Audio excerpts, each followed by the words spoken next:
Hello ladies and gents, and we'll now finally begin our In the Trail of Samuel Pepys series. This is just the opening of it really. This is the man himself, of course, Samuel Pepys, and something that doesn't always get mentioned about him is that he was a Fellow of the Royal Society. Portrait by John Hales, 1666, painted the year of the Great Fire of London. A later image of Pepys. I like this one. This was painted in the late 1670s to 1680s, so round about when he was living in Buckingham Street.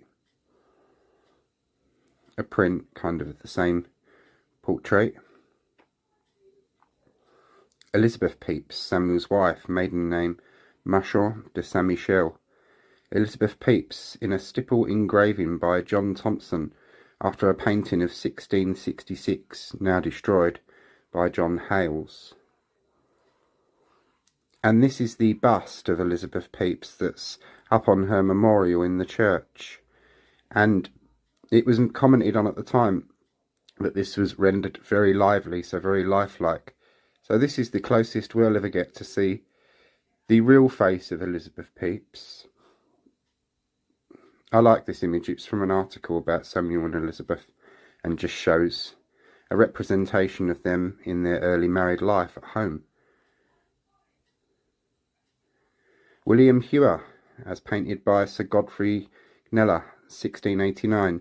This portrait, along with one of Samuel Pepys, painted by Kneller, remained with Pepys' family heirs until the 20th century. Will Hewer played a massive and pivotal part in Samuel's life, as we will find out. Mary Skinner, Mrs. Mary Skinner. After Samuel's widowhood, he took in a housekeeper, shall we say, and they basically fell in love.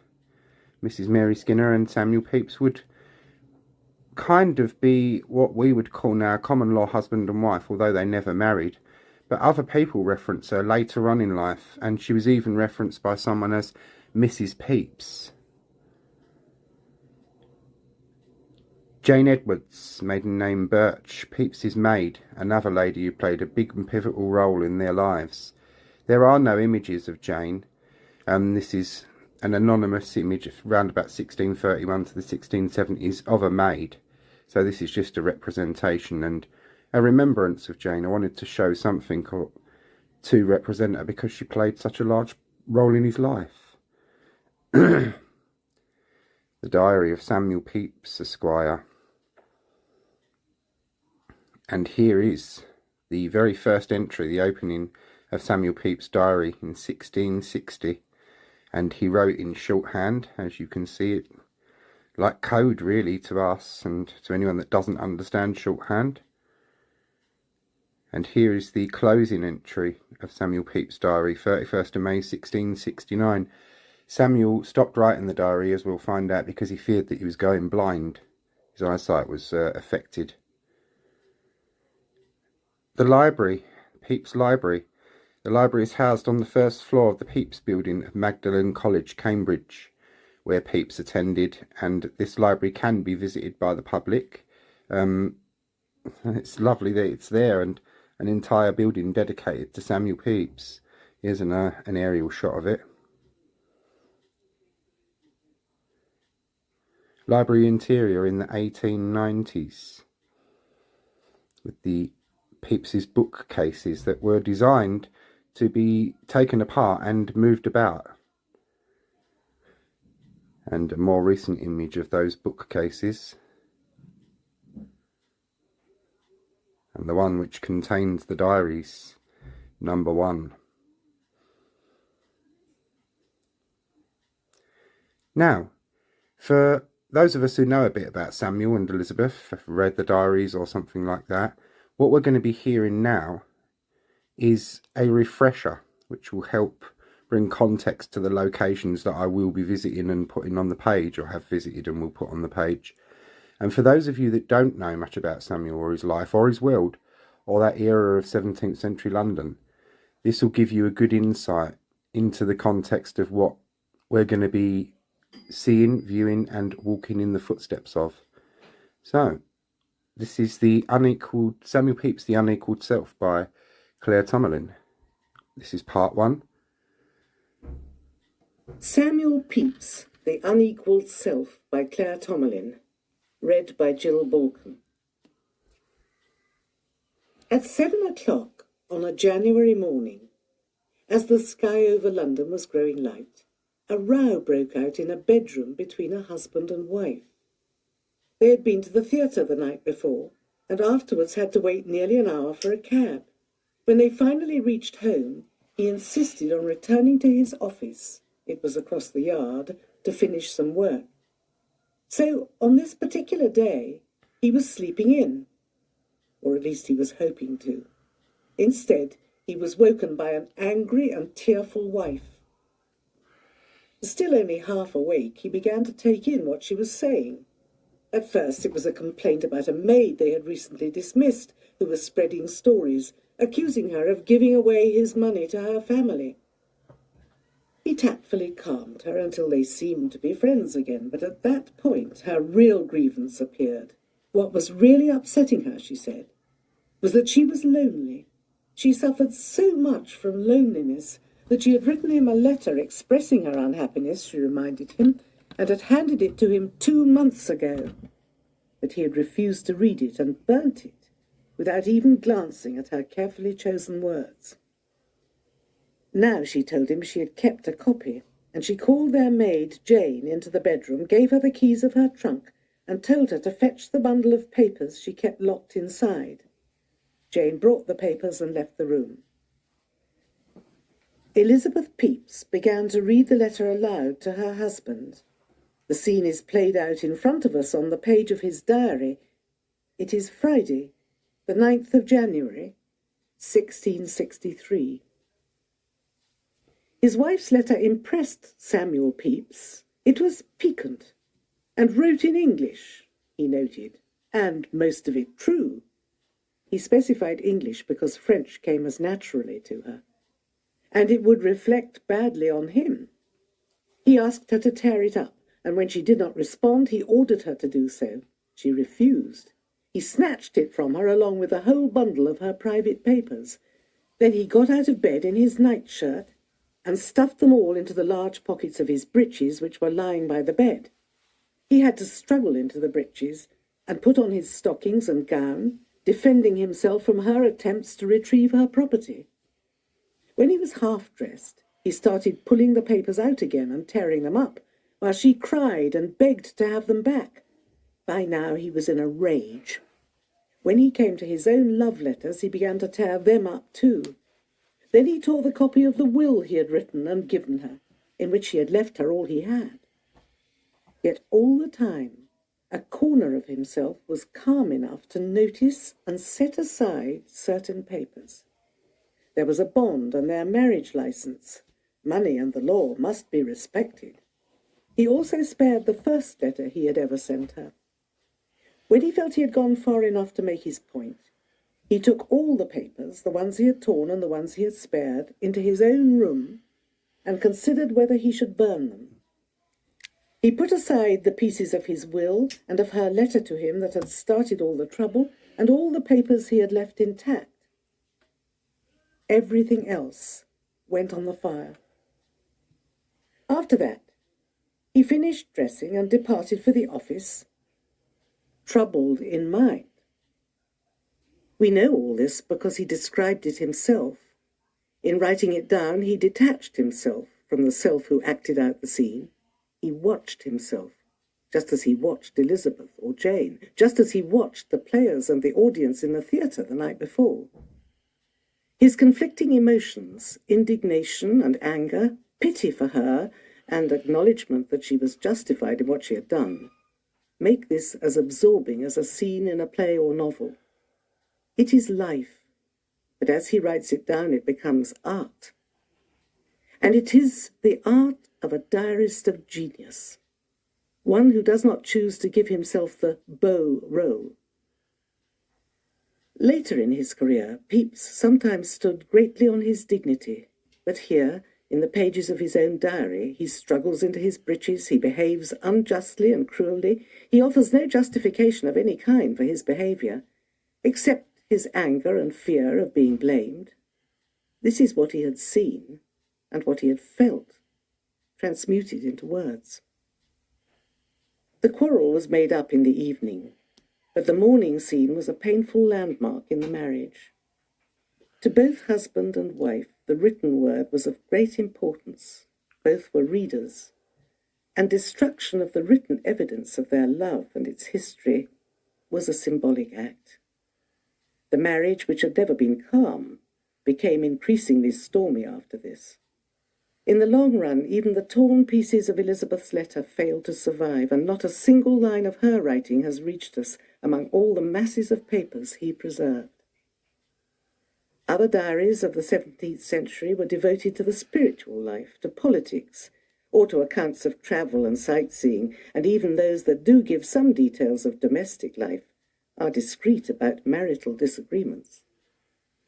What is extraordinary about Pepys's diary is that he went into areas no one else considered recording, and looked at himself with as much curiosity as he looked at the exterior world, weighing himself and the world equally in the balance. The shamelessness of his self-observation deserves to be called scientific. Just about every aspect of his behaviour is set out, from his working practices and his professional and moral struggles to his bowel movements and ejaculations. He is also singular in having the steady application needed to write regularly, and at the same time a romantic and tempestuous nature that made almost every day an adventure of the spirit and the senses. It took the eye and the application of a scientist and the pen of an artist to catch forever, in his tidy shorthand, that cold midwinter morning in the bedroom in Seething Lane, in the heart of the city. And much more. The diary is best known for his reporting of the national disasters that struck England while he was keeping it: the Great Plague of 1665, the Great Fire of London in 1666, the Dutch attack on the Medway in 1667. What he was doing in such reporting was more significant than may appear at first glance, because the censorship imposed by the government of Charles II ensured that there were no newspapers at this period except for a single government-controlled information sheet, the London Gazette. It meant that no proper record of public events was being kept, and even parliamentary debates were not reported. Pepys was performing a unique public function. As well as being a diarist, Pepys is regarded as one of the most important naval administrators in England's history. He rose to a position of eminence and power, and was proud of his work in organising, disciplining and developing the Navy, and in insisting that shipbuilding must be properly funded. Those who most admire the administrator are sometimes ambivalent about the diary. The great Pepys scholar John Tanner wrote that, "At certain points in the diary we can see the great official maturing, but in the main the intimate self-revelation of a human being seems far removed from official life. It is the combination of qualities that is so astounding, and those who regard Pepys only as the most amusing and capable of our 17th century diarists, a mere literary performer making sport for us, do little justice to a great career." Underlying Tanner's remarks was a preference for dwelling on the great career, and an assumption, which others have shared, that official life and intimate experience are indeed far removed from one another. The diary demonstrates precisely how close and interdependent they are. Both the account of his working life and the great set pieces of reporting insist on telling us this truth. Pepys lets us know that each of us inhabits a perpetually fluctuating environment, and that we are changed, moved, and sometimes controlled by our inner tides and weather fronts, even when we are most engaged in official functions. It is tantalizing to think that a less successful career might have given us more volumes of the diary. His reason for abandoning it was fear that his eyesight was failing, yet his eyes, although they troubled him, served him to the end of his life. Why did he not return to it? It may have been that the break in his circumstances at the end of 1669, as though a line had been drawn under one part of his life, determined him not to revive it. or that he knew he could never equal what he had already written and decided he had done enough. He did keep 2 brief journals later. They are useful and informative, but have none of the qualities of the first diary. Something essential was missing. Some grit that had caused him to produce his poem. There were at least 2 sorts of grit at work in the Great Diary. One was his determination to prove himself, to show what he was capable of, and how much better qualified for a position of power he was than almost everyone placed above him. The other was Elizabeth, to whom he was bound emotionally and imaginatively. The tension between his day-to-day relations with my wife and what he wrote down and kept secret from her is palpable. Her presence or absence, her provocations and her anger, are shown over and over again as touching his deepest self. The diary could hardly have existed without his sense that he and Elizabeth were inextricably joined. Yet it allows us to experience the world from inside his skin. And for all its huge Shakespearean cast of characters, it is always essentially a rhapsody on himself at the centre. This is the controlling force throughout the work. Whatever the tension with others, he is in love with his own nature, and the adventures each day brings must revolve round that adored, although often uncomfortable, self. When he behaves outrageously, his gift for comedy makes it easy for us to collude with him, and even as we sweat guiltily alongside him, it is hard not to laugh. Shocked, but also sympathetic, we share in financial scandal and sexual farce, turning the rigid oughts and ought-nots of life upside down for a couple of hours. Whether Pepys had any idea that he was embarking on a unique project when he began to keep his diary on the 1st of January, 1660, he must soon have come to see that he had done so. Yet he was alone in knowing this, and he lived and died alone in the knowledge. He made his reputation in the world in a wholly different way, as a naval administrator, a friend and colleague of the powerful and learned, an influential figure in the running of charitable foundations, a man of substance and virtue. The diary keeper, his own young self, was only setting out on his career, and one of the basic principles of the diary was that he allowed himself not a shred of dignity. When he was an old man, highly respected and respectable, he had to decide whether to destroy or preserve its 6 volumes. Happily, he chose not only to preserve them, but to protect them in such a way that they were going to be discovered and read by posterity.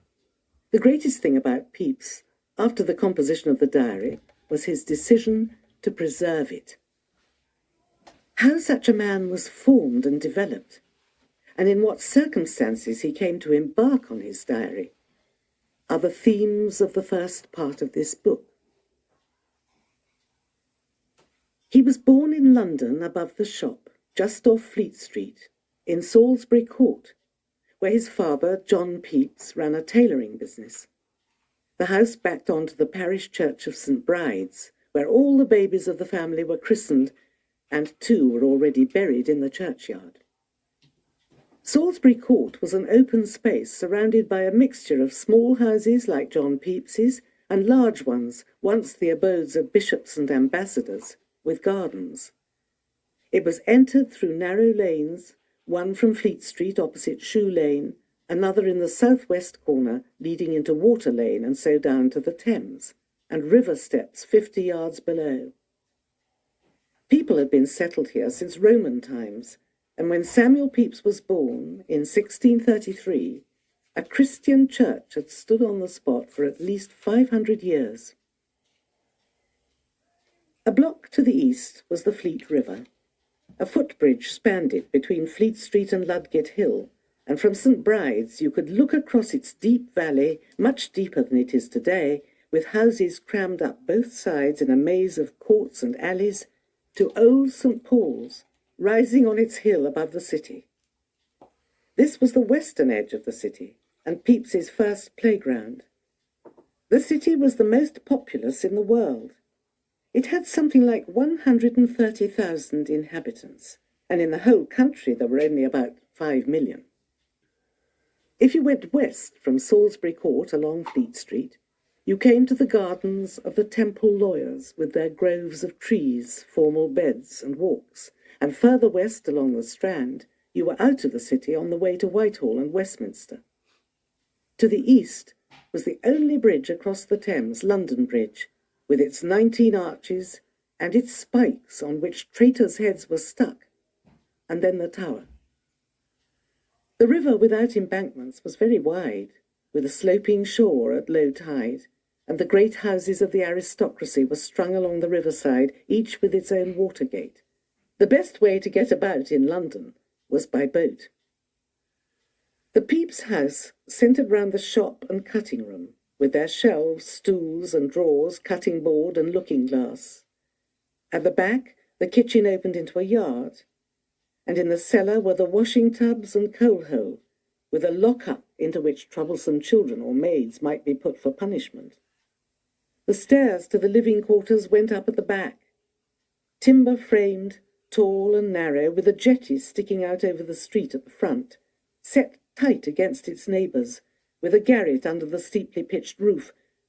This was the pattern of ordinary London houses.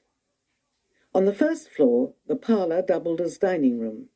Above, there were 2 bedrooms, each with an extra small closet or study opening off it, and high beds with red or purple curtains.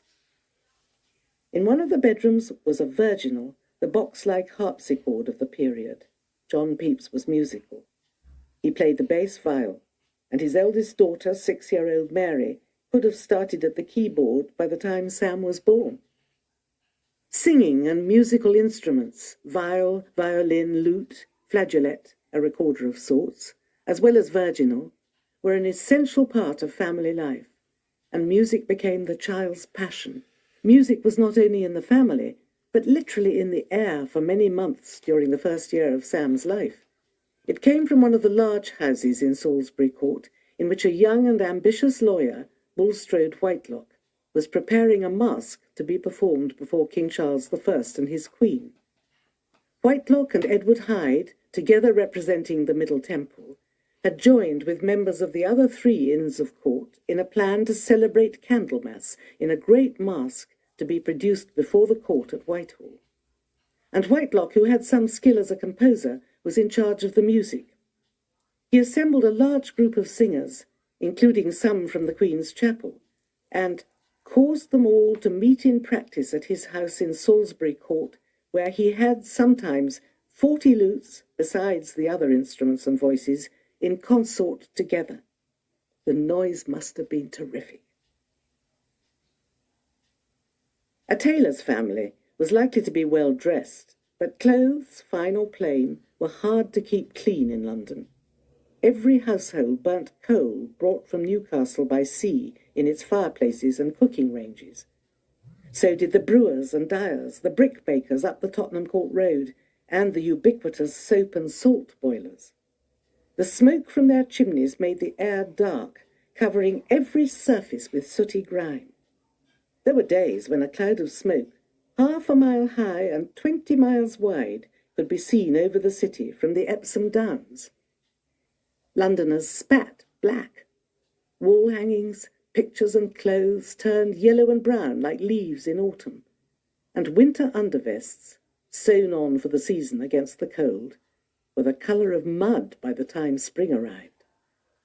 Every house, every family enjoyed its own smell, to which father, mother, children, apprentices, maids, and pets all contributed, a rich brew of hair, bodies, sweat and other emissions, bedclothes, cooking whatever food was lying about, whatever dirty linen had been piled up for the monthly wash, whatever chamber pots were waiting to be emptied into yard or street. Home meant the familiar reek which everyone breathed. When Pepys wrote of his family, meaning not blood relations but everyone who lived in his household, the Latin word familia has this sense. We understand that as a group sharing the same rooms, they also comfortably shared the same smell. His mother was a connoisseur of dirty linen, having worked as a washmaid in a grand household before her marriage. It was not a bad preparation for 11 children in 14 years. The babies followed one another so fast that she was always either nursing or expecting one. Samuel was her 5th, hardly more than a year after John. Paulina and Esther, who preceded him, were both dead before he was born. But by the time he was 5, there would be 4 more: Tom, Sarah, Jacob, and Robert, of whom only Tom would live to grow up. Pepys's birthday was on the 23rd of February, 1633, and his baptism by the Vicar of St. Bride's, James Palmer, is recorded on the 3rd of March. Samuel, son to John Pepys, wife Margaret. The same year, in October, the Queen gave birth across town at St. James's Palace to her 2nd son, James. After his christening, he was given the title of Duke of York. He had a staff of officials paid to rock his cradle. And unthinkable as it would have seemed then, he was destined to become one of Sam Pepys's closest associates. Sam's brother Tom was born in the summer of 1634, making a trio of little Pepys boys, John, Sam, and Tom, and a sister Sarah the following summer. Other tailoring families in the district produced playmates. There were the Cumberlands, also in Salisbury Court, with 3 boys, Richard and his younger brothers, William and John. Richard would go to school with Pepys later, and to college, and go on to become a bishop. Another tailor, Russell, in St. Bride's churchyard, was landlord to a bachelor scholar, poet and schoolmaster, John Milton, who had his 8-year-old nephew Johnny living with him when Pepys was 6. Here was an outstanding and conveniently placed teacher, but there is no sign that the tailor's sons took any lessons with him. When he was 6, in 1639, Sam's closest brother, 7-year-old John, fell ill and died. 2 years later, a second John was born. Sam was now top of the hierarchy as the eldest boy in the family. Tom, who was closest to him, was not clever, and he struggled with a speech impediment. Sam was always protective towards him. Mary, at 12, was almost grown up, one of the solid, loving presences in his world. But when she was 13, at Christmas 1640, a year after John's death, she sickened and died. The next year, Sarah, who had reached 5, followed her to the grave. So did the family maid, Barbara. Sam was left with only Tom, besides the 2 new babies, Paulina, the 2nd, known as Pal, born in October 1640, just before Mary's death, and John the 2nd. Sam must have wondered when his turn to die was coming, the more so since his own health was not good. Looking back from middle age, he wrote that he could not remember any period of his early life without pain. He meant the pain of the stone in his kidneys. The condition was so bad that he often passed blood, as he put it, made bloody water upon any extraordinary motion. It seems to have taught him physical stoicism. There were no painkillers, and given him his determination to seize and enjoy everything he could while life lasted. His mother suffered from the stone too. Whether this made her more or less anxious, more or less sympathetic to him, we don't know. But he was sent away from time to time with Tom to keep him company, for the good of their health, into the fresh air outside London. And Aunt Ellen, his mother's sister, was working in Newington Green as a servant, and a nurse was found for the boys in the nearby hamlet of Kingsland, surrounded by open fields. He remembered her as Goody Lawrence, and she did well by him, for he was boarded out with her for several summers. Later, he remembered the physical activities, the pleasure of playing with his bow and arrows in the fields around Hackney. Other memories were of his father taking the family for jaunts to the King's Head in rural Islington, where they were served with cakes and ale. The other thing he noticed about his body was that it seemed hotter than other people's. He claimed quite seriously that it was usually only just below fever point. Whether he was right about this or not, he felt it was something that marked him out. Families may elect one of their children on whom their hopes are placed, traditionally the eldest son. Or one of the children may elect himself, sometimes against the odds. Charles Dickens, who saw his parents prefer his sister while they consigned him to the blacking factory, elected himself in this way. He worked with superhuman energy and rose to greatness, as well as taking over lifelong responsibility for his parents and siblings. The Pepys family, like the Dickenses, had little standing in the world. One of the childhood memories of which Sam was ashamed was of being sent round to deliver clothes to his father's high and mighty customers. It may have felt like a mini version of the blacking factory to a boy eager to achieve something and knowing himself capable. Luckily for him, his abilities were noticed, and John Pepys had relatives who were in a position to give a helping hand to this obstinately surviving and clever son. Among these relatives was cousin John Pepys from Norfolk, prosperous and affable, with a wife and 3 children, a house in Salisbury Court, and a large country place at Ashted in Surrey. This other John Pepys had served the greatest lawyer and legal writer of the age, Sir Edward Coke, as confidential secretary and man of business. In his time, Coke defied King James I and Charles I, was imprisoned in the Tower and had his papers seized by the Crown. He was a hero to those who believed in common law and a strong parliament, for his insistence that the king is under God and the law.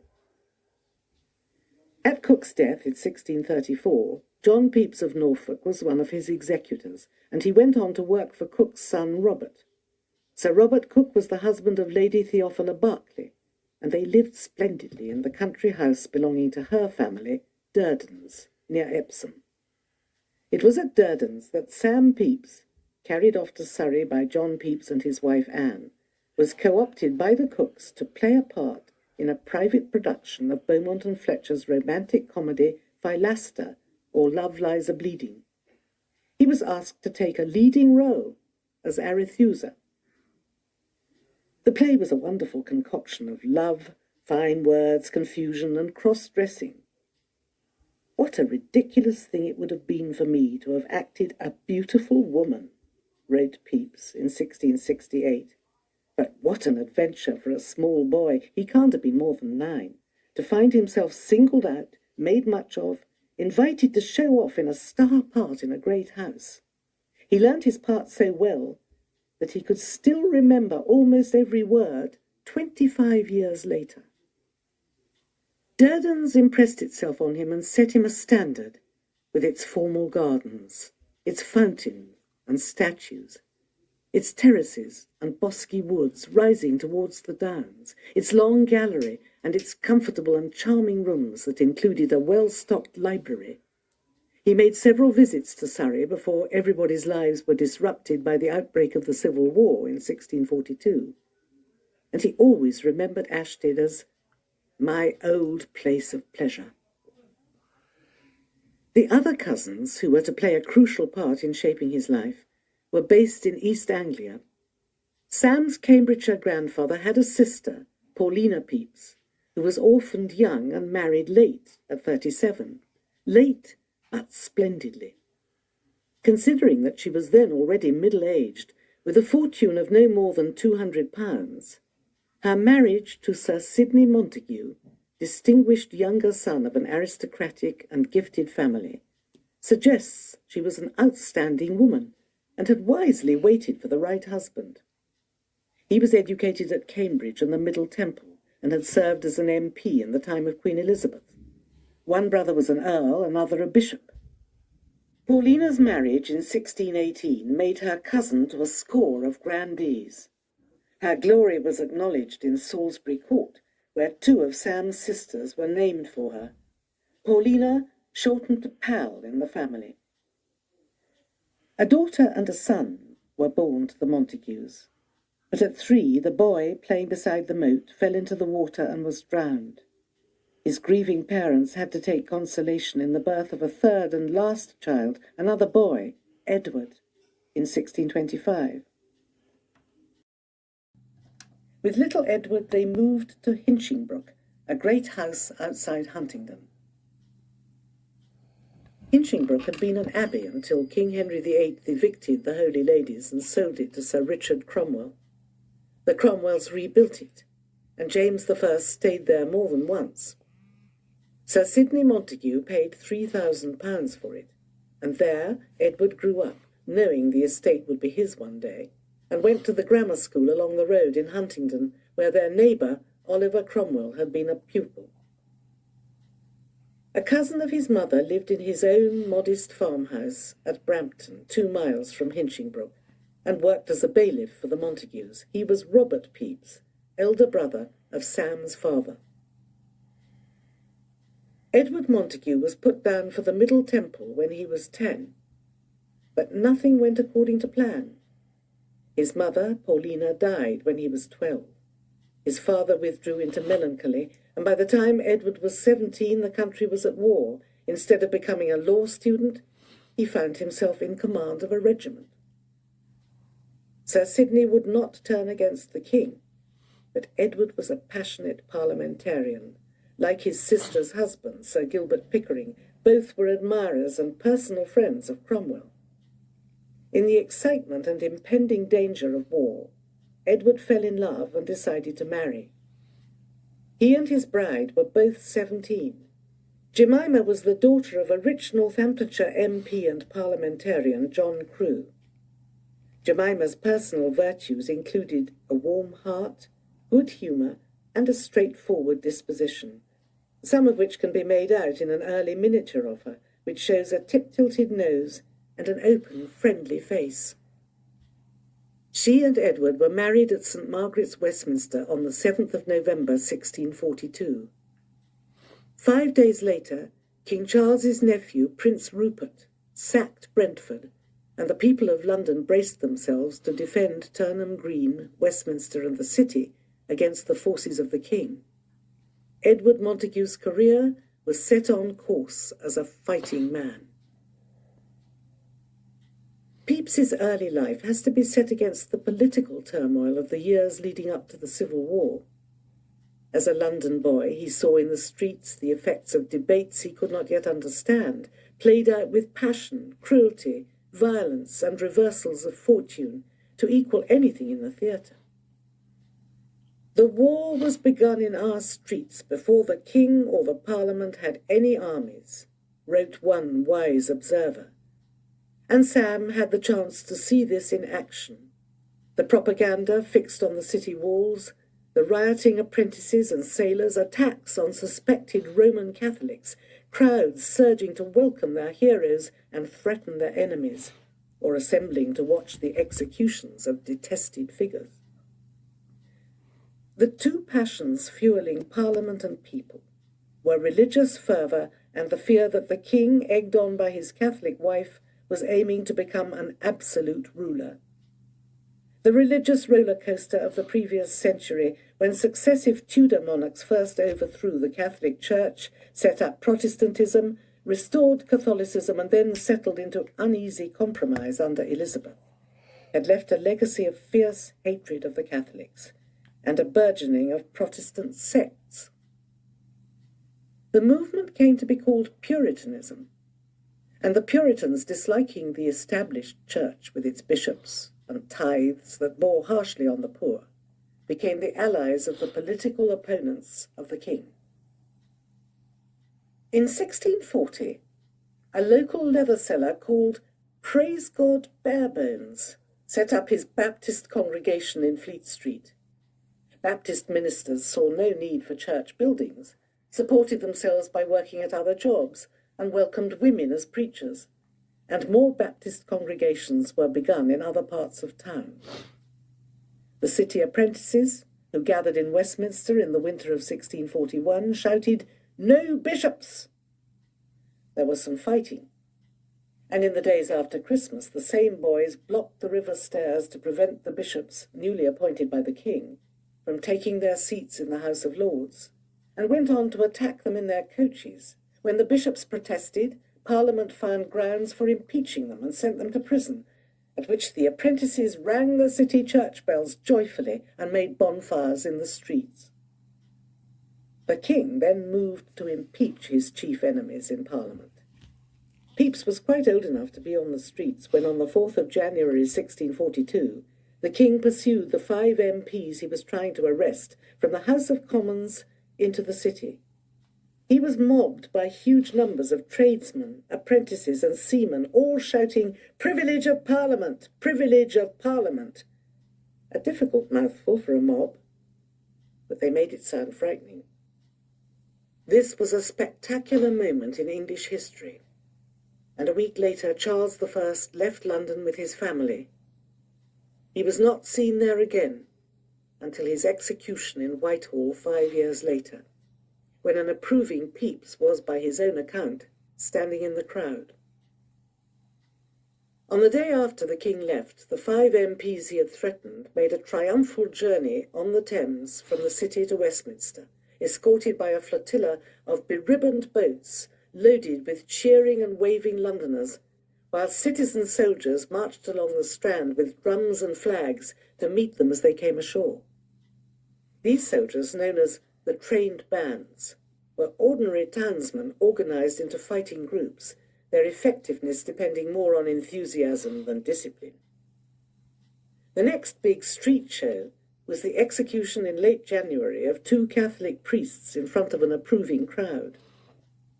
In March, Parliament began to raise its own army, and in May, the city's regiments were reviewed on Finsbury Fields in front of the assembled MPs. Lawyer Whitelock, now in Parliament, warned, saying the country was at the pit's brink, ready to plunge ourselves into an ocean of troubles and miseries. What the issue of it will be, no man alive can tell. Probably few of us now here may live to see the end of it.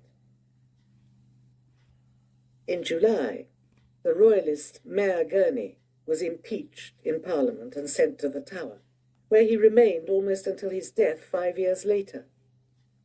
A Puritan was appointed as mayor in his place. Milton called the city the Mansion House of Liberty, and as such it had to prepare to defend itself against the gathering forces of the king, who raised his standard at Nottingham on the 22nd of August, 1642. This was the official start of the Civil War. It was brought about essentially by the king's refusal to accept the limitations Parliament was determined to set upon his power, and by Parliament's refusal to accept his supremacy. Within 7 years, the country would rid itself of king, lords, and bishops. And though these reforms were reversed, it was never again ruled for any length of time without the cooperation of the elected House of Commons. From the English Revolution came much of the inspiration for both the American and the French revolutions of the next century.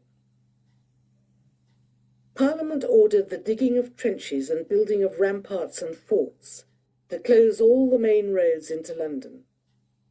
Islington, the fields round St Pancras Church, Mile End, Rotherhithe and Wapping were the sites of some of the 24 forts.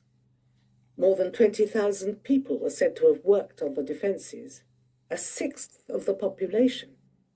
The work was in full swing in the autumn of 1642, the season of Edward Montagu's marriage to Jemima Crewe in Westminster, and of Prince Rupert's sacking of Brentford, which inspired John Milton to write his sonnet, "When the Assault was intended to the city." It was addressed to the expected royalist invaders, captain or colonel or knight-in-arms, and suggested they would be well advised to spare a poet. Milton's plea proved unnecessary. The royalists were kept from London. They were tired after a long march and short of supplies, and their nerve failed. The Earl of Essex, with 24,000 of the trained bands, held Turnham Green for Parliament. The London troops had good supplies, including the baskets of food brought to them by their wives and sweethearts. The success of the London trained bands was decisive, and the royalists never threatened the capital again. but the fear remained that Rupert would return and sack the city, and the work on the defences continued until the following summer of 1643.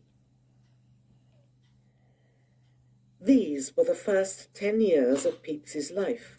Child of a washmaid and a tailor, he found himself the exceptional elected son, and as such was given glimpses of a way of life other than a constricted one in the house off Fleet Street.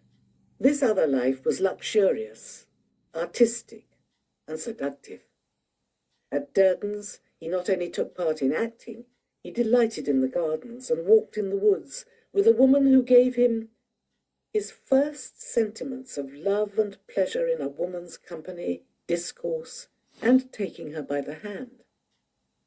Her name was Mrs. Healy, and the impression she made on him was so strong that he remembered and wrote it down when he was 30. At the same time, he was a London boy through and through, eyes alert for every detail of a street scene that offered constant excitement, and quick-witted enough to be sent on awkward errands about town. For instance, while he was still a little boy, his mother dispatched him for word of his father, who had gone to Holland and left them without news. He had to go a long way, across the river to Horsley Down in Bermondsey, to get information out of the men at St. Saviour's Dock, where the ships came in. Whatever his father was doing abroad, he turned up again safely and went on quietly with his tailoring. It may be that Edward Montagu, already one of Cromwell's lieutenants, used his cousin as a courier to the Dutch, since Dutch engineers were brought over early in 1643 to advise on the London fortifications. And maybe it was at this time that Montagu first noticed Sam and thought of doing something for him. The London defences were still being worked on in the summer of 1643, but with summer came the plague. Fear of the plague may have contributed to the decision to send Sam away again. This time it was neither to Hackney nor to Surrey, but to somewhere quite strange to him, 60 miles northeast of London, the misty fens of Huntingdonshire. Sam was on his way to visit his Uncle Robert and to attend the free grammar school in Huntingdon. In principle, it was free only to the sons of burgesses of the town, but it was the school where Edward Montagu had been a pupil a few years before, and since he was also the local landowner, he may have got Sam a free place or even paid for him. Edward was now soldiering and on the move, but his father, Sir Sidney, had formally given over Hinchingbrooke to the young couple, and Jemima is likely to have been there in charge of the household. The house stands just outside Huntingdon on a high point, looking over a vast expanse of idyllic water meadows, bordering the River Ouse and its tributaries. Sam's Uncle Robert was employed as an agent on the Hinchingbrooke estate and lived only a mile from the big house across the meadows in the village of Brampton. He served in the local militia as Captain Pepys, no doubt recruited by Edward Montagu and loyal to his parliamentary allegiance. And he had a wife but no children of his own. He took to his brother's boy strongly enough to decide to make him his heir, and the Brampton house became an important element in Sam's life. As a boy, with a sense of his own worth, whose schooling so far had been meagre, Sam must have been avid for education. And serious teaching is what you got at a grammar school all day long, from 7 in the morning until 5 in the afternoon, with 2 hours allowed for lunch. Huntingdon School had a reputation made under its headmaster Thomas Beard, who had sent his best pupils on to Cambridge, Oliver Cromwell among them. Latin was the chief subject, and the master's job was to put Latin into the heads of the boys so forcefully that they could think and write in Latin as easily as in English. Very little else was studied except for some Greek by those who did well with their Latin, and a bit of basic Hebrew for the exceptional pupil. Mathematics was hardly mentioned, beyond learning the Roman numerals, which took precedence over the Arabic ones. Thus, Pepys only learnt his multiplication tables when he was 29. By the time Sam arrived at Huntingdon School, Cromwell's teacher, Thomas Beard, was no longer in charge, and his successor, Henry Cook, was not interested in the job. He paid a substitute, £10 a year, to teach the boys. And it was this nameless scholar who gave Sam a good enough grounding to allow him to go on to St. Paul's School in London and to do well there. The other good thing Sam found at Huntingdon was Hinchingbrook House. Even if any meals he ate there were taken with the servants in the kitchen, the grandeur of the place, with its wide windows and high-ceilinged rooms, must have reminded him of Durden's. And with Jemima Montague presiding over the place, its appeal would have been even greater. It was the beginning of an intimacy that persisted into his adult life, when she always looked on him like one of her own family, entrusted her children to his care, scolded him, joked with him, borrowed money from him, consulted him, and confided in him. And he reciprocated with admiration and respect. For him, she was always the model of what a woman should be. The nuns had placed their abbey very well on one of the few areas of high ground above the water meadows, and when they were evicted, the cloister became a courtyard, the chapel a library, the refectory part of a great hall.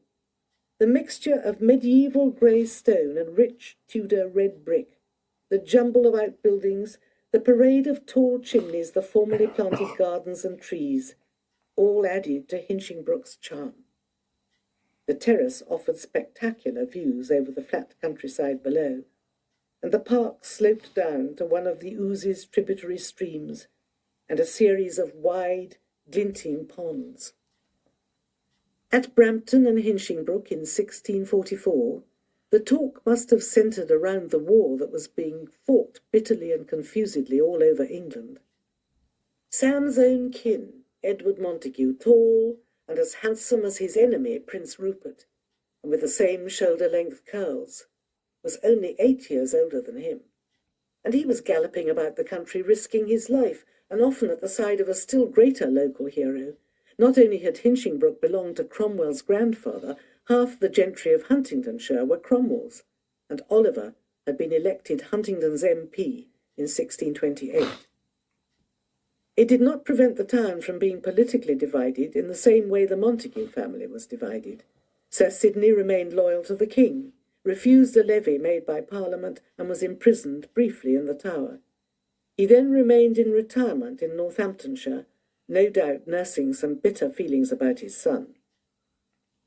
Edward found in Cromwell a hero, a friend, and perhaps a surrogate father, and so he remained for 15 years, during which Edward fought beside him, participated in his government of the country, and accepted high appointments from him. He also shared Cromwell's religious faith. It is strongly expressed in his letters during these early years.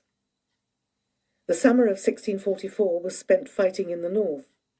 Edward led his men in the assault on Lincoln in May, fought at Marston Moor in July, and received the surrender of York soon afterwards, when he was just 19. After this proud moment, he was recruiting in Huntingdon in the autumn, once the harvest had been brought in, and was at Hinchingbrook to tell his battle stories and receive the admiration of his household. That September his father died, as far as we know, unreconciled. Montague fought at Naseby in June 1645, and at Naseby the king's infantry was effectively destroyed. 500 royalist officers were taken among the 5,000 prisoners, most of whom were marched to London and paraded through the streets of the city in front of triumphant crowds. Montague went on to take part in the storming of Bristol in September, and with his brother-in-law John Pickering received Prince Rupert's surrender. The autumn of 1645 brought Colonel Montague to London to receive the thanks of Parliament for his victory at Bristol. Within a month he had a seat in the House and was appointed to the Army Committee. With this, his fighting days were over for the time being. In February 1646 he became a father. His first child, a daughter, was given her mother's name, Jemima. This stage of the war effectively ended in March, although there was mopping up until June, when Oxford was taken. The king fled to the dubious protection of the Scots, and the 13-year-old Duke of York, James, was handed over to Parliament and held prisoner in St. James's Palace with his younger brother and sister. At home with his parents again, Sam was already the best educated member of the family. Now his daily walk took him across the Fleet Ditch to St. Paul's School beside the cathedral, where the next stage of his education was underway. The boys put in a 6-day week with a free afternoon on Thursdays. All 150 of them sat in one room 60 feet long, with high windows on which the words aut doce, aut disce, aut discede, either teach or study or leave, were inscribed. At one end sat the High Master, John Langley, beneath the bust of John Colet, the school's founder, and at the other the Sir Master, although he spent more time walking about to supervise.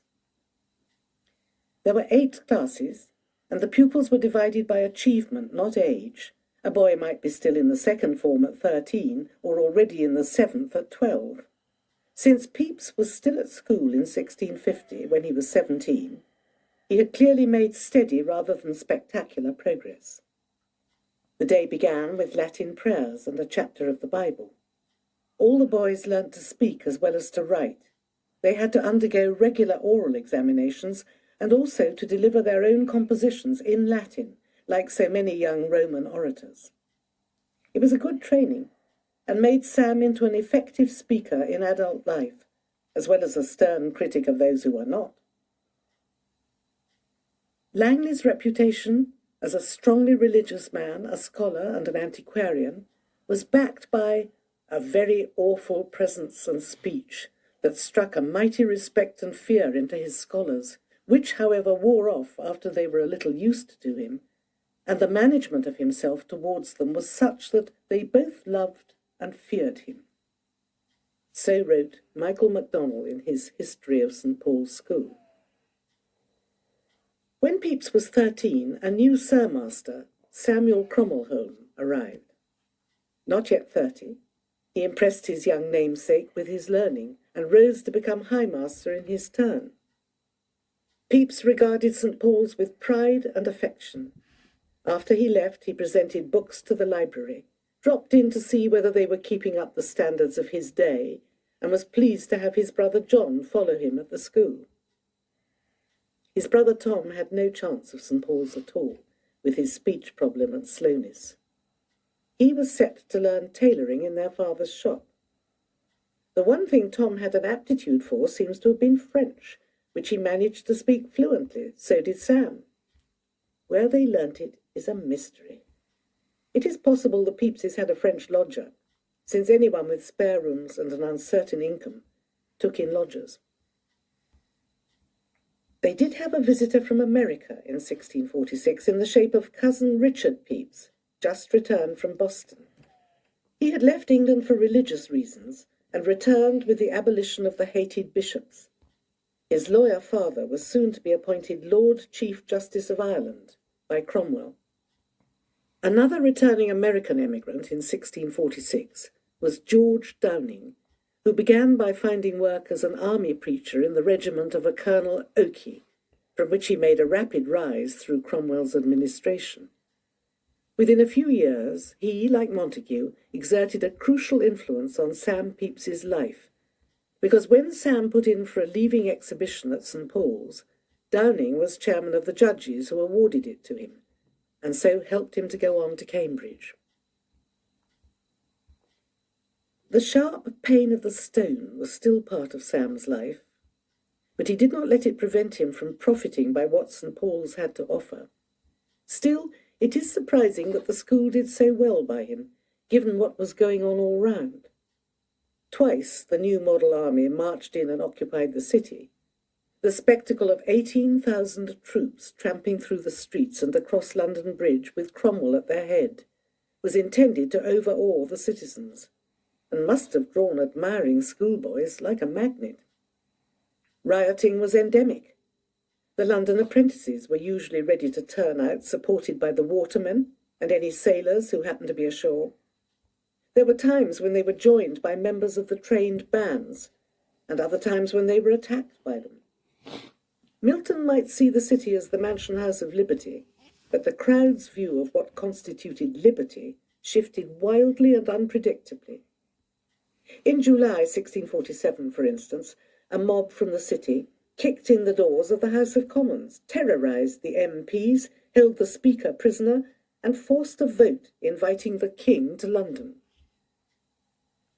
There was always a royalist element inside the predominantly anti-royalist city, just as there was always among the Puritan majority a group who yearned for a return to the established form of church service, and who deplored the destruction of stained glass and statues. For the first 6 months of 1647, after the Scots handed the king over to Parliament, he was held in Northamptonshire, where Jemima Montagu's father, John Crewe, was one of those responsible for his custody. In June, the army sent Cornet Joyce to abduct him into their power, and as a prisoner of the army he visited Hinchingbrook, probably still escorted by Crewe. It was reported that he was nobly treated by his hostess, Mistress Montague. Christmas brought more trouble in the city, when the branches of rosemary and bays that were traditional decorations appeared mysteriously in the churches, and a group of apprentices decked a pump in Cornhill with holly and ivy, all in defiance of the Puritan ban on seasonal festivities. Troops sent to pull down the offending greenery were driven back by angry crowds. Then there was the matter of the theatre. During the winter of 1647-8, some actor-managers, observing that the ordinance forbidding theatrical performances was due to run out on the 1st of January, got up plays and opened their doors on New Year's Day. Parliament furiously slapped down penalties, ordering the destruction of all stage galleries, seats and boxes, the fining of spectators, and the public flogging of actors. Another fracas occurred in the city in the spring, when royalists made bonfires in the streets to celebrate the anniversary of the king's accession on the 31st of March, and forced passers-by to stop and drink his health.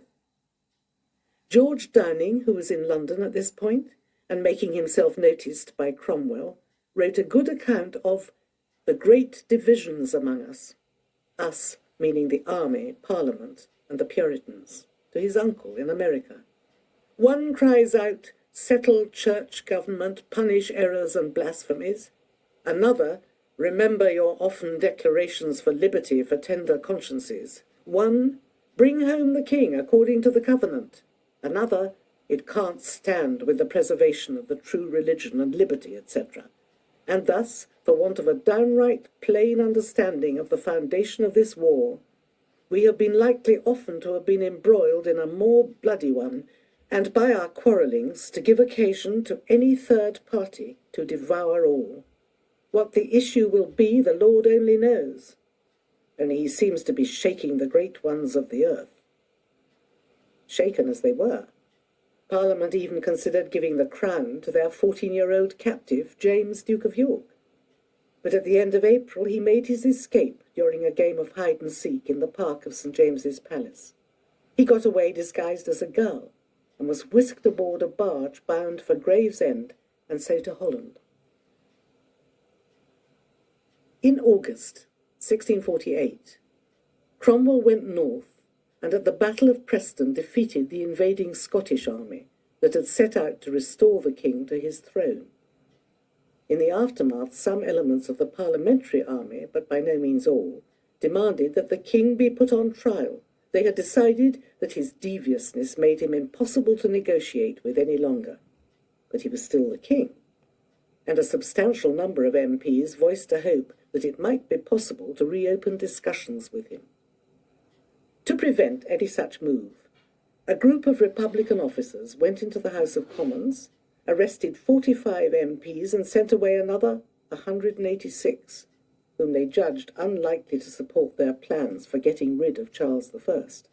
This decisive intervention, known as Pride's Purge, a Colonel Thomas Pride took a leading part, happened in December 1648.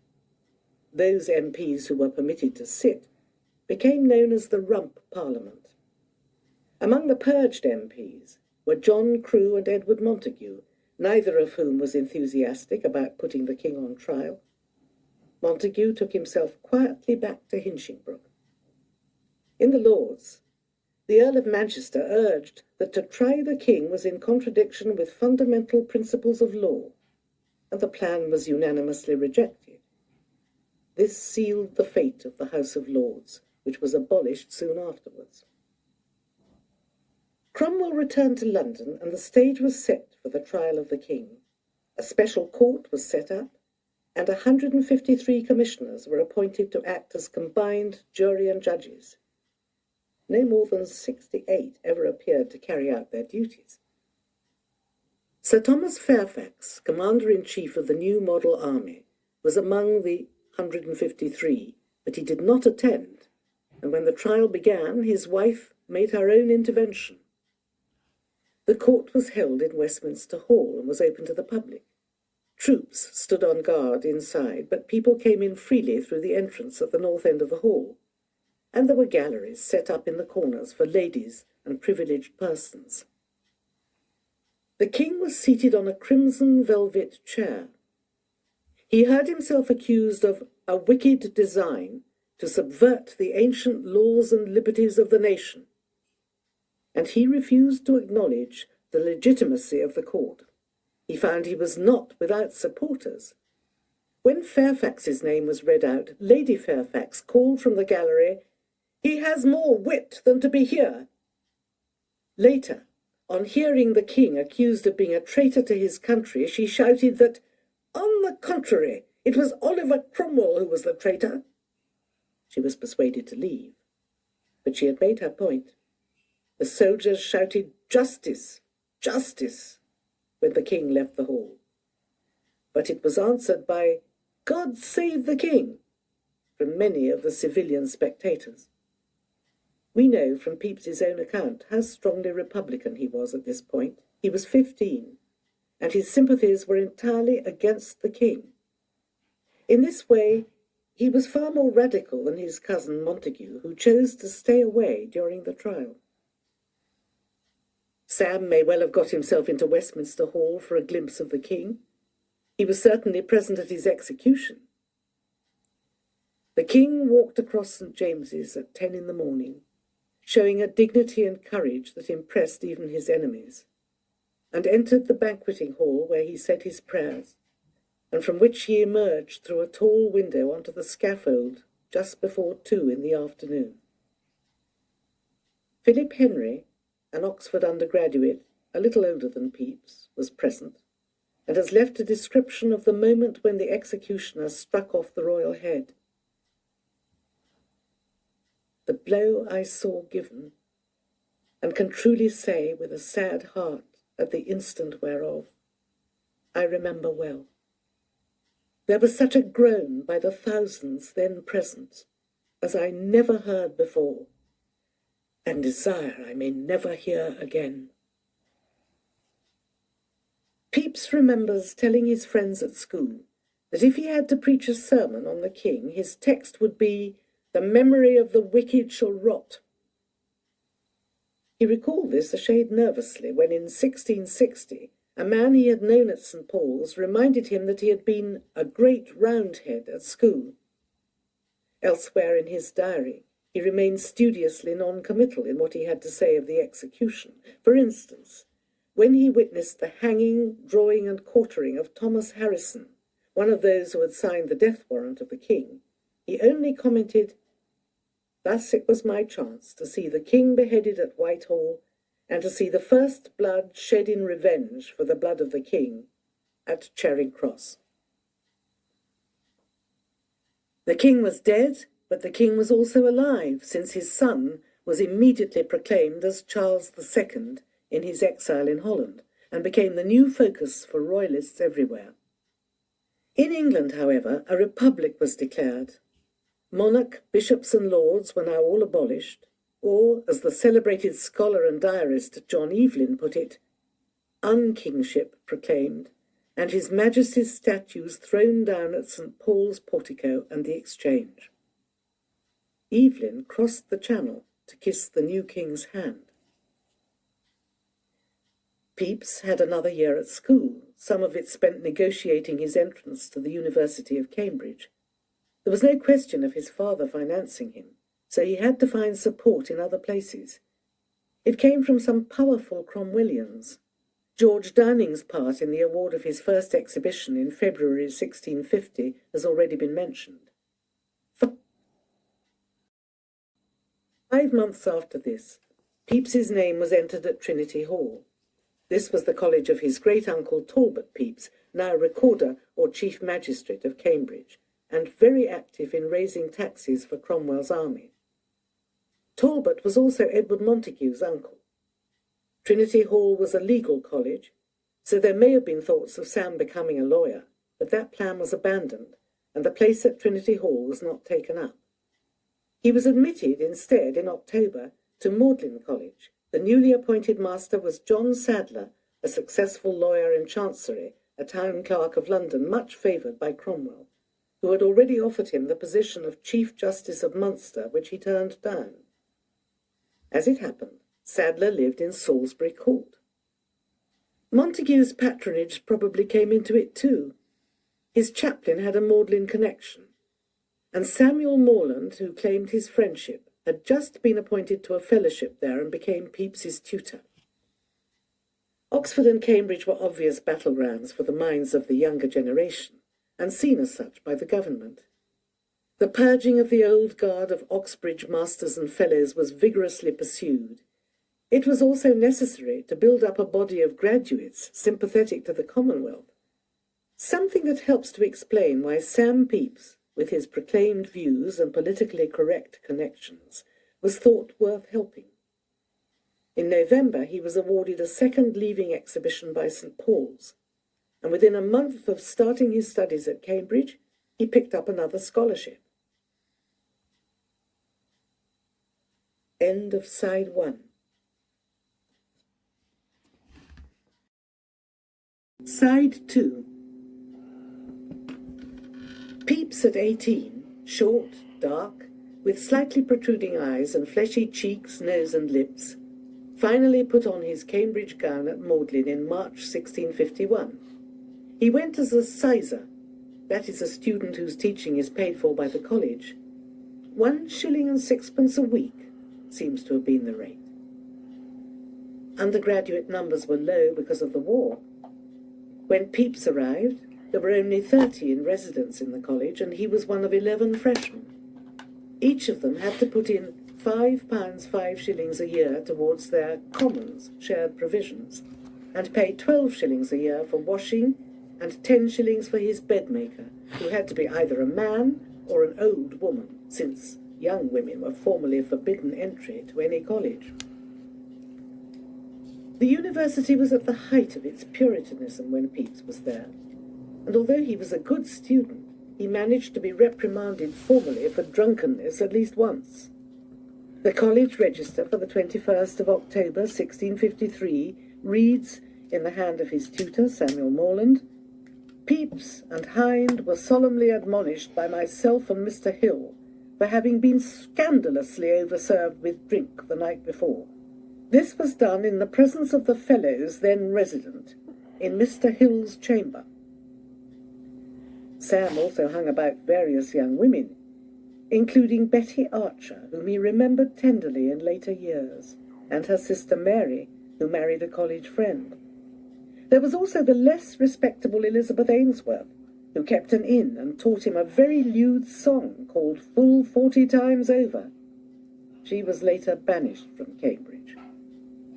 Pepys probably respected the rule which banned irreligious books from college premises, but he may well have written one or part of one in the shape of a novel or romance that he called Love a Cheat.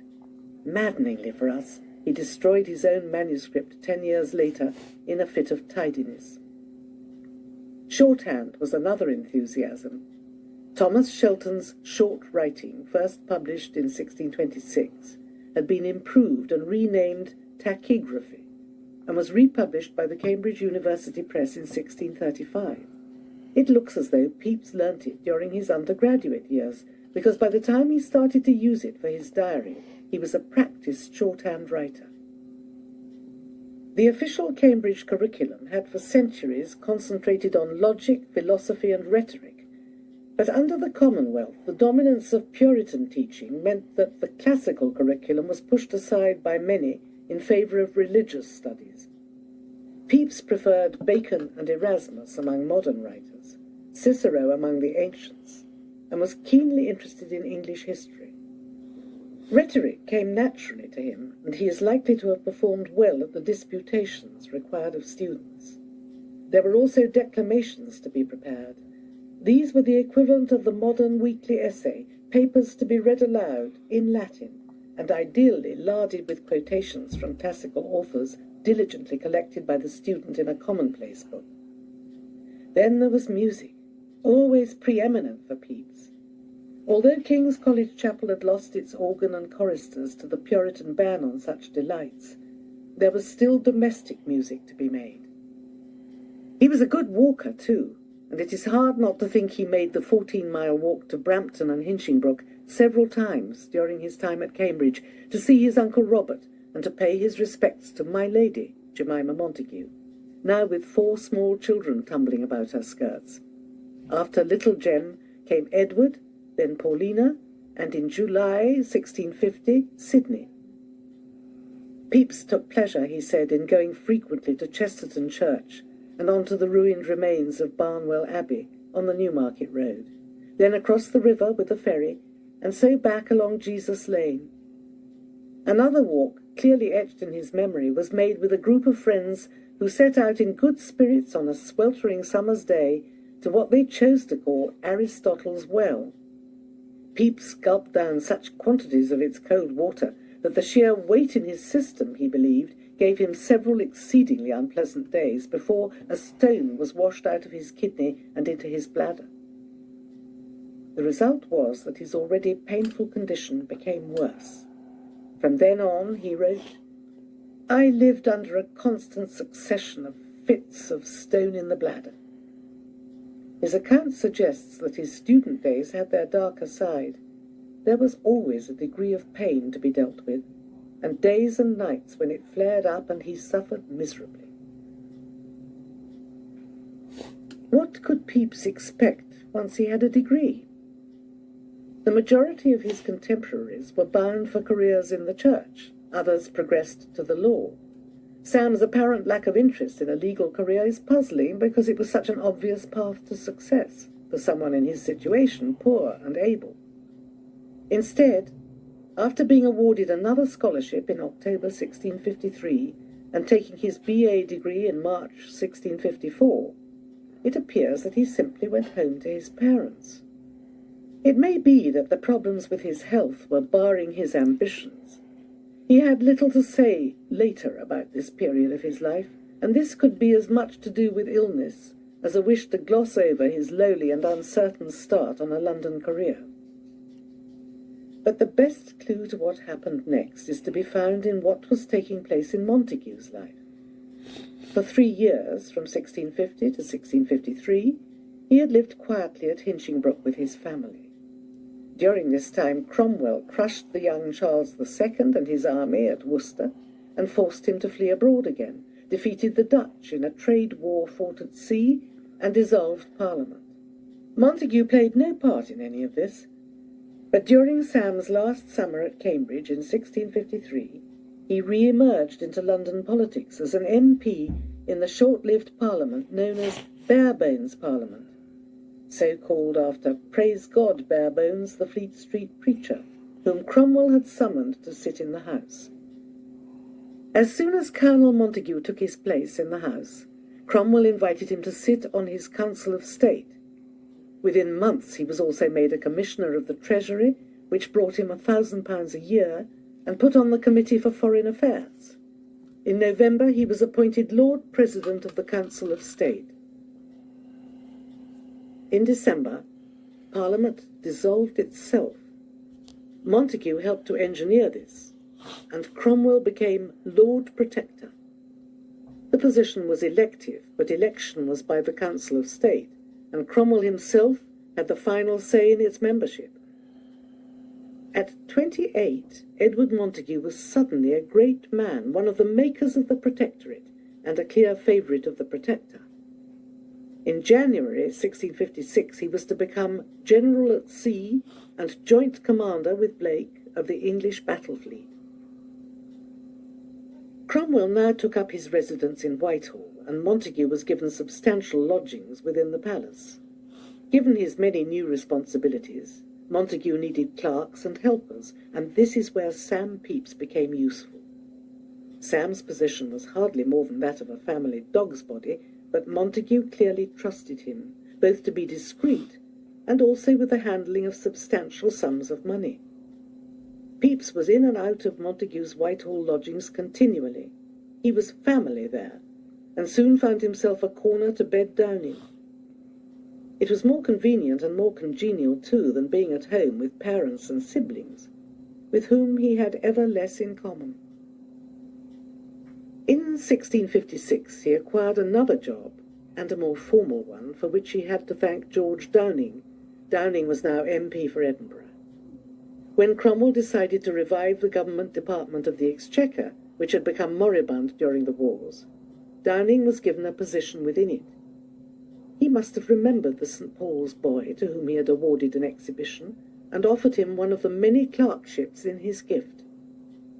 Pepys had only to walk along King Street from the Montagu lodgings to find himself at the Exchequer, another great complex of buildings on the east side of New Palace Yard, within the Palace of Westminster. He gives us a glimpse in the early pages of his diary of the lives of the young government clerks who became his colleagues and friends, with whom he went clubbing, his word, in Cromwell's time.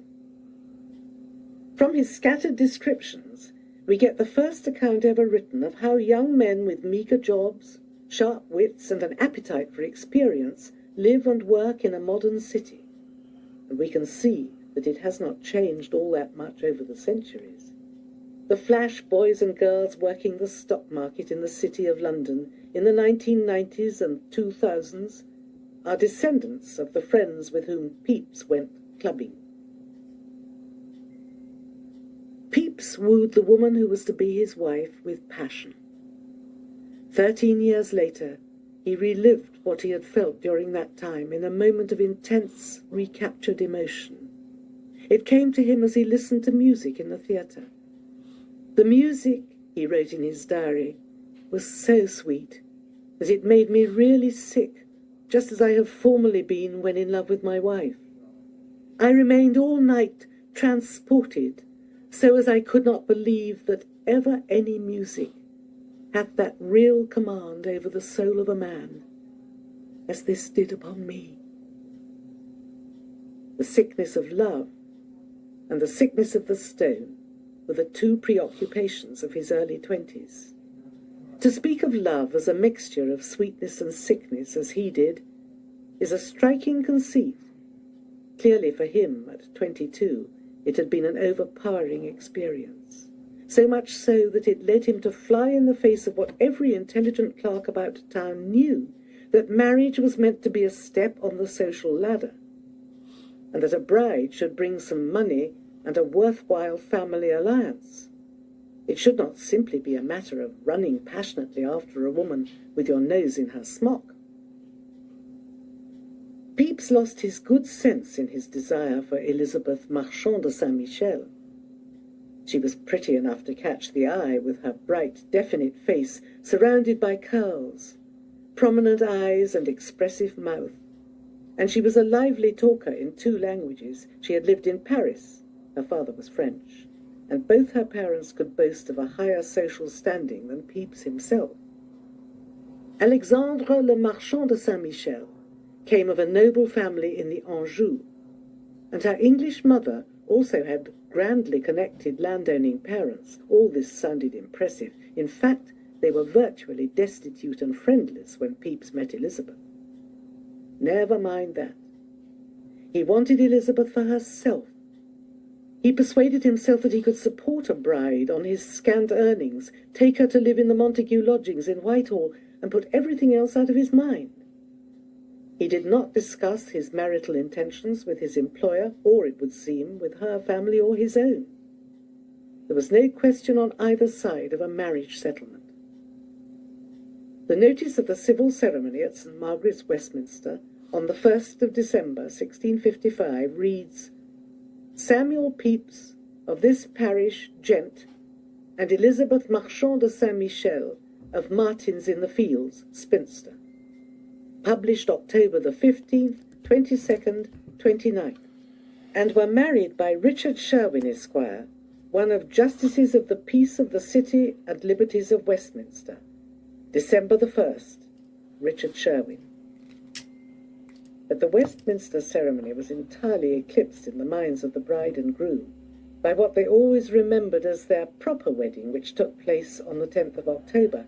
This was the anniversary they celebrated with merriment, and when it came to the 10th year, with dancing.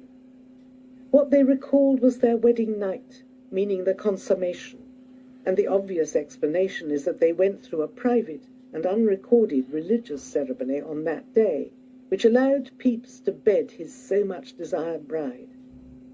This was for them the real thing. It was also 2 weeks before her 15th birthday, which fell on the 23rd of October. If this makes Elizabeth a child bride in our eyes, child brides were common enough. Marriage was legal for girls at the age of 12. Pepys bought a ring from a goldsmith near the New Exchange in the Strand, and Elizabeth wore a petticoat adorned with gold lace. Bride and groom both showed what he called bridal respect and kindness towards one another. Afterwards they celebrated at a tavern in Old Fish Street in the city, and after that the poor clerk must have taken her back to his servant's room in the attics of Whitehall. Things did not go well. They had almost no money. His health was poor. She was adolescent, with her head full of the French romances she enjoyed reading. She was a virgin when they married, and he may have been just about one too, since he was always nervous of catching diseases from loose-living girls. In addition, the symptoms of the stone grew worse all the time, and by now he was probably suffering some pain and difficulty in urinating and tenderness in those parts, while she, by dreadful coincidence, developed what he called boils on the lip of her chose. She was suffering from a condition well known to modern doctors, but untreatable then, in which the glands at the entrance to the vagina become blocked and a cyst is formed, producing abscesses that are not only painful, but also make sexual intercourse virtually impossible at times. It would be hard to imagine a worse recipe for a honeymoon. The basic trouble must have been their medical problems, but whatever else started them quarrelling, her disappointment in the daily reality of marriage, his jealousy when she smiled too sunnily at his cheerful and doubtless flirtatious friends, both had tempers that flared up into violent rows.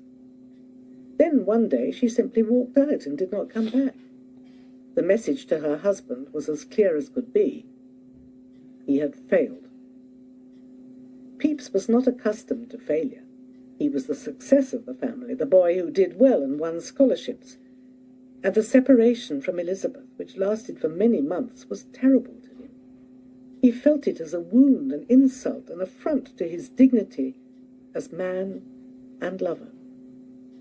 Afterwards he took care to destroy all the letters relating to this episode and hated any mention of it. Classically, an injured wife goes home to her parents, and this may be what Elizabeth did, to begin with at any rate. She seems to have moved on to stay with friends called Palmer, whose name crops up when Pepys mentioned what he always called his differences with her. Palmer was a lawyer and may have pointed out to her the difficulties of the situation of a separated wife and encouraged a reconciliation. The year 1657, so privately wretched for Pepys, was crammed with public events. In January, Downing, speaking in the House, urged the crown on Cromwell. In March, Montague was in London to bear the sword of state when Cromwell gave an audience to Parliament in the banqueting hall.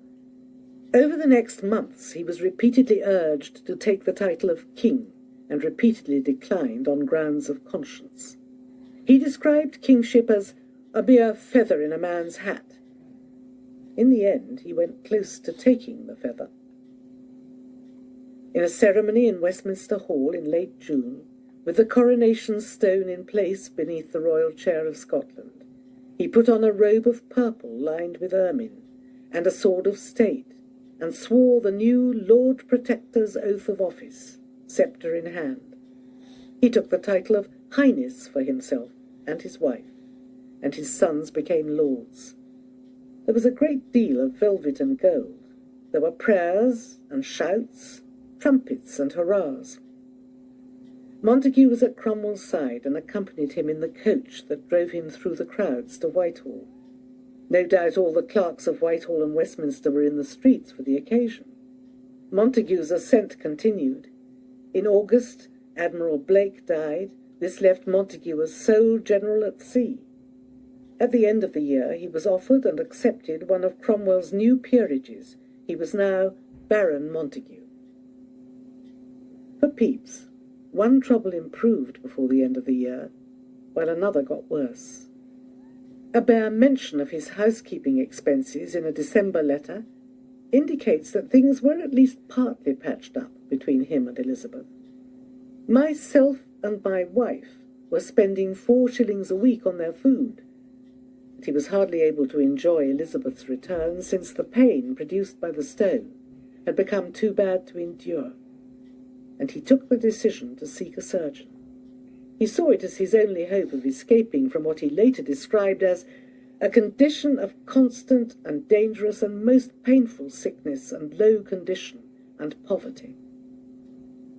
In this great and dangerous operation, life and death do so wrestle together that no man can tell which will have the victory, warned one treatise for surgeons, and patients were recommended to make their peace with God before undergoing it. Yet, in spite of the risk, the operation was always in demand because of the scarce credible pain caused by the stone. Pepys chose as his surgeon Thomas Hollier of St. Thomas's and Berks, a staunch Cromwellian who had been operating for 30 years. The operation was not to take place in what was called the cutting ward of the hospital, however. Pepys's cousin Jane, née Pepys, and now Turner, his friend since the boyhood visits to her father at Ashtead, offered to nurse him in her house in Salisbury Court. Her husband was a successful lawyer. She had 1 or 2 small children, and she was an active, cheerful, and generous woman. Patients were advised to have the operation in the spring. Both cold and heat were considered unfavourable, and the surgeon hoped to have bright sunlight to help him see what he was doing. Pepys duly settled on the end of March. The operation was performed in the patient's bedroom. He was asked to position himself on a table, possibly covered with a straw-filled bag, onto which he could be settled while the process of binding him up began. Patients were trussed like chickens, their legs up. A web of long linen strips wound round legs, neck, and arms, to hold them still and keep their limbs out of the surgeon's way. When that was done, the patient was further bound to the table. He was shaved around his privy parts, and a number of strong men were positioned to hold him fast. 2 whereof may hold him by the knees and feet, and 2 by the armholes and hands, the treatise explains. Meanwhile, the surgeon lubricated his instruments with warm water and oil or milk of almonds, the catheter, the probe, the itinerarium, the specula, the pincers, small hooks, and so forth. He also had powder to stop bleeding, sponges and cordial waters. There were no anaesthetics, and alcohol was certainly not allowed to a patient undergoing surgery to the bladder. The surgeon got to work. First, he inserted a thin silver instrument, the itinerarium, through the penis into the bladder to help position the stone. Then he made the incision, about 3 inches long and a finger's breadth from the line running between scrotum and anus and into the neck of the bladder. or just below it. The stone was sought, found, and grasped with pincers. The more speedily it could be got out, the better. Once out, the wound was not stitched. It was thought best to let it drain and cicatrize itself, but simply washed and covered with a dressing, or even kept open at first, with a small roll of soft cloth known as a tent, dipped in egg white. A plaster of egg yolk, rose vinegar, and anointing oils was then applied. Pepys, no doubt by now fainting with shock and pain, was unbound and moved to his warmed bed. The first dressing was left for 12 hours, and the thighs were kept tied to help the wound heal naturally. There was no question of getting out of bed for a week. Broth, cinnamon water, and soothing drinks were given during the first day of recovery, and when he felt like something more, a vegetable diet of chicory, endive, and spinach was recommended. Recovery for those who did not succumb to secondary infection was expected to take 30 to 40 days. Pepys made it in 35. It was a triumph. By his own account, he was himself again by the 1st of May. Exactly 2 years later, he wrote in his diary, "This day I do count myself to have had full 2 years of perfect cure for the stone." Ollier could be proud of his work, especially considering the size of Pepys's stone, described as very great by his medical colleagues. It was as big as a tennis ball, according to John Evelyn, who saw it later. Real tennis, the only kind then played, uses very slightly smaller balls than modern lawn tennis, but still with a diameter of about 2¼ inches. The stone must have been exceedingly awkward to get hold of and extract through a 3-inch incision.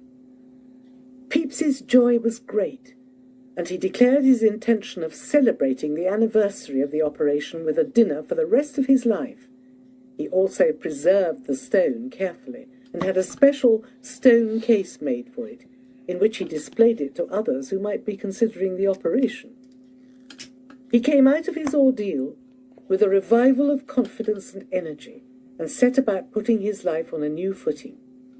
He had kept his 2 jobs, and both his employers were in high favour.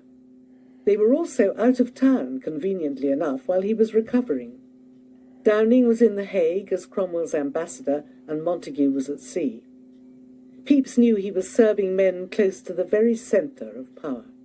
He saw old acquaintances from Cambridge improving their situations.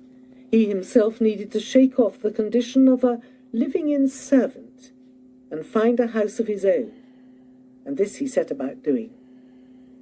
He could afford to rent only half a house. He took over the other half later, but he had an eye for where to live, and perhaps a helping hand from one or other of his employers. Axe Yard was a cul-de-sac in the heart of Westminster. Today, government buildings cover the whole area, leaving no trace of the old street pattern. But in 1658 there were 25 houses along the length of the yard, the larger ones inhabited by rich and well-connected families. Its narrow entrance in King Street, where the Axe Tavern stood, was only a step away from the King Street gate into Whitehall Palace, and the yard ran to the edge of St. James's Park, giving the houses at that end airy views over the green space. Whitehall, although it was called a palace, was really nothing more than a vast jumble of houses jostled together between the Thames and St. James's Park.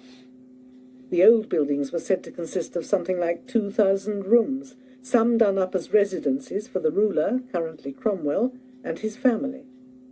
Otherwise, apartments were awarded to the most favoured servants of the state, Edward Montagu among them.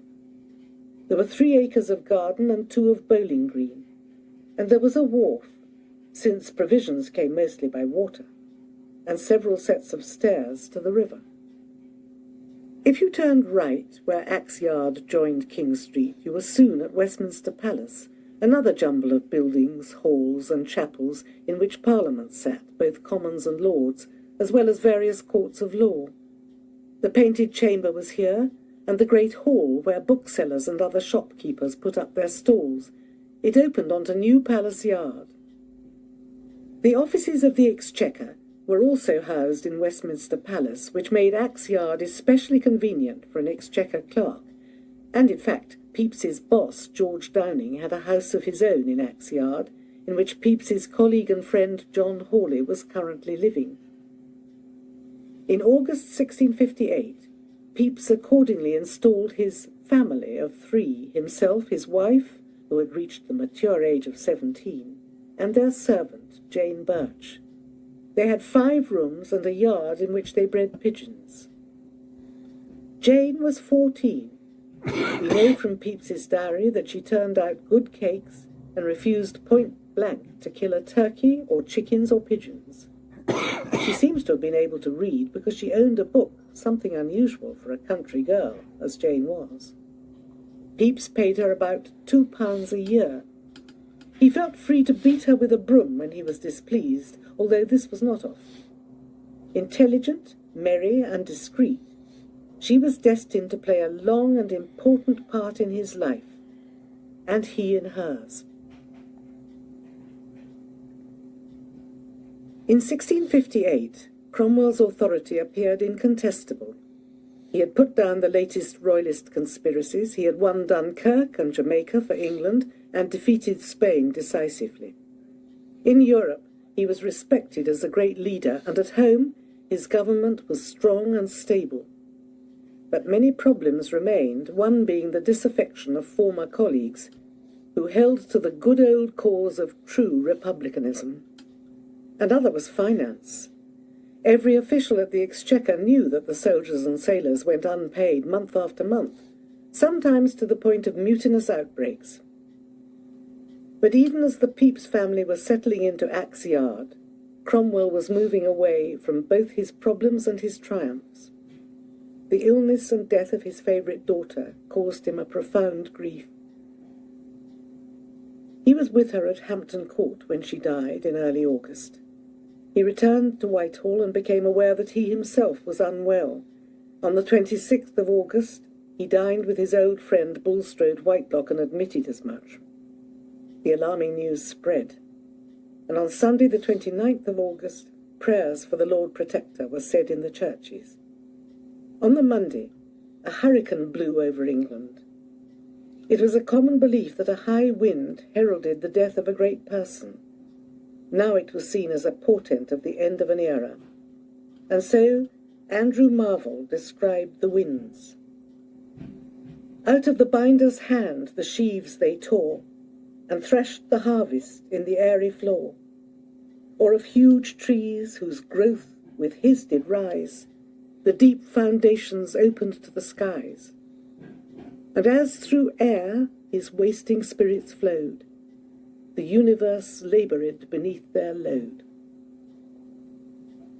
On the 2nd of September, a council meeting was called. Edward Montagu had returned to London from his ship to be there. Cromwell was too ill to attend. In the afternoon of the next day, he died. Edward Montagu immediately signed the proclamation supporting the appointment of Richard Cromwell to succeed his father, while the Republican army leaders prepared to oppose him. Montagu also drew up his own declaration of loyalty to Richard, and he pledged loyalty to government by a single person, 2 Houses of Parliament and a Commonwealth, repudiating Republicans and Royalists alike. He led a deputation of naval officers to present this to the new Protector, who received them with obvious pleasure. Richard Cromwell had none of the instincts of a leader, or even of a politician. As one harsh chronicler put it, the old vulture died, and out of his ashes rose a titmouse. His council was split from the start between hostile Republicans, mostly army officers, and supporters, among them Montagu. The latter was at Hinchingbrook for Christmas 1658, and to greet another newborn son, his 5th. Rather strikingly, for a declared anti-royalist, he named the boy Charles.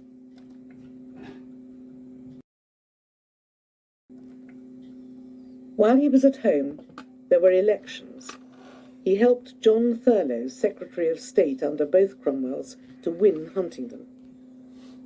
Montagu took up his duties as general at sea again, and sailed for the Baltic in March 1659 to take command of the fleet supporting the Swedes against the Danes in their long-running quarrel. On leaving, he told Richard Cromwell he would rather see him in his grave than that he should give way to the Republican plots being hatched against him. Montagu anchored off Elsinore in April. He was there to ensure that the Baltic should be kept open to English trade, something the Dutch alliance with the Danes threatened. From The Hague, Downing was writing advice on naval matters to Thurlow, but naval policy was the last thing anyone in London was concentrating on, as the army leaders applied every sort of pressure to make Richard Cromwell submit to their will. In May, Montagu summoned Pepys to the Baltic as a messenger who could be trusted to carry private papers to him. Pepys himself said he had no idea what he was taking to his master. It has been conjectured that he took letters from both Richard Cromwell and the Republican army leader, Charles Fleetwood, each asking for the support of the fleet. But it was too late for Richard, and on the 24th of May he signed a paper promising to retire. By now, Pepys was well on his way north aboard a ketch, the Hind, and on the 26th he handed his packet of letters to Montagu, who gave no indication at all of what they contained. He simply sent him straight back to London. Pepys was home in Axe Yard on the 8th of June, 1659, in time for Richard Cromwell's formal abdication.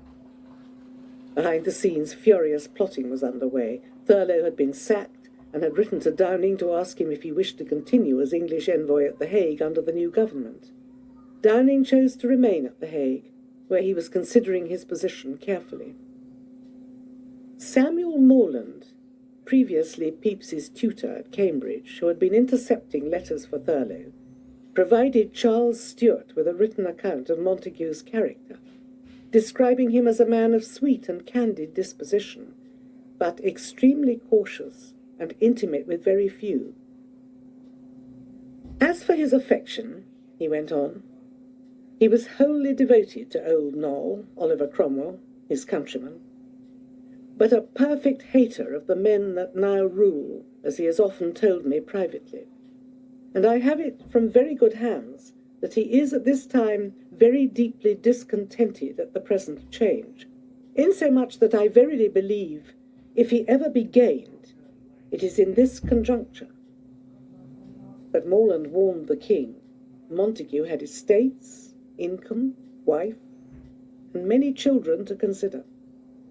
Armed with this information, Charles sent his own messengers to the Baltic in July, with a letter offering Montagu great rewards in exchange for his and the fleet's support. Montagu replied that the time was not yet ripe. His prudence was well judged, not least because the arrival of the royal envoys coincided with that of Algernon Sidney, a Republican MP and councillor sent out to supervise and spy on Montagu by the new Republican government in London.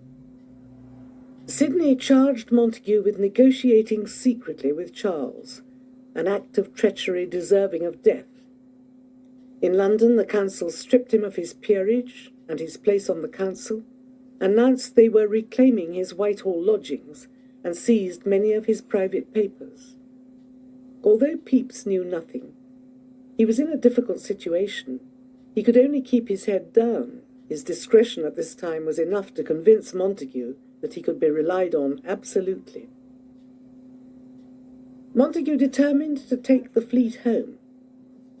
When he reached the Suffolk coast, 2 inquisitorial Admiralty commissioners were waiting to come aboard and insist he went straight to London, where he was interrogated. An informant alleged he was engaged to bring Charles Stuart over. No evidence was found, but the command of the Navy effectively passed to its Republican Vice Admiral, John Lawson. Richard Cromwell wrote to commiserate and suggest that out of town was the most proper place for persons that are out of employment.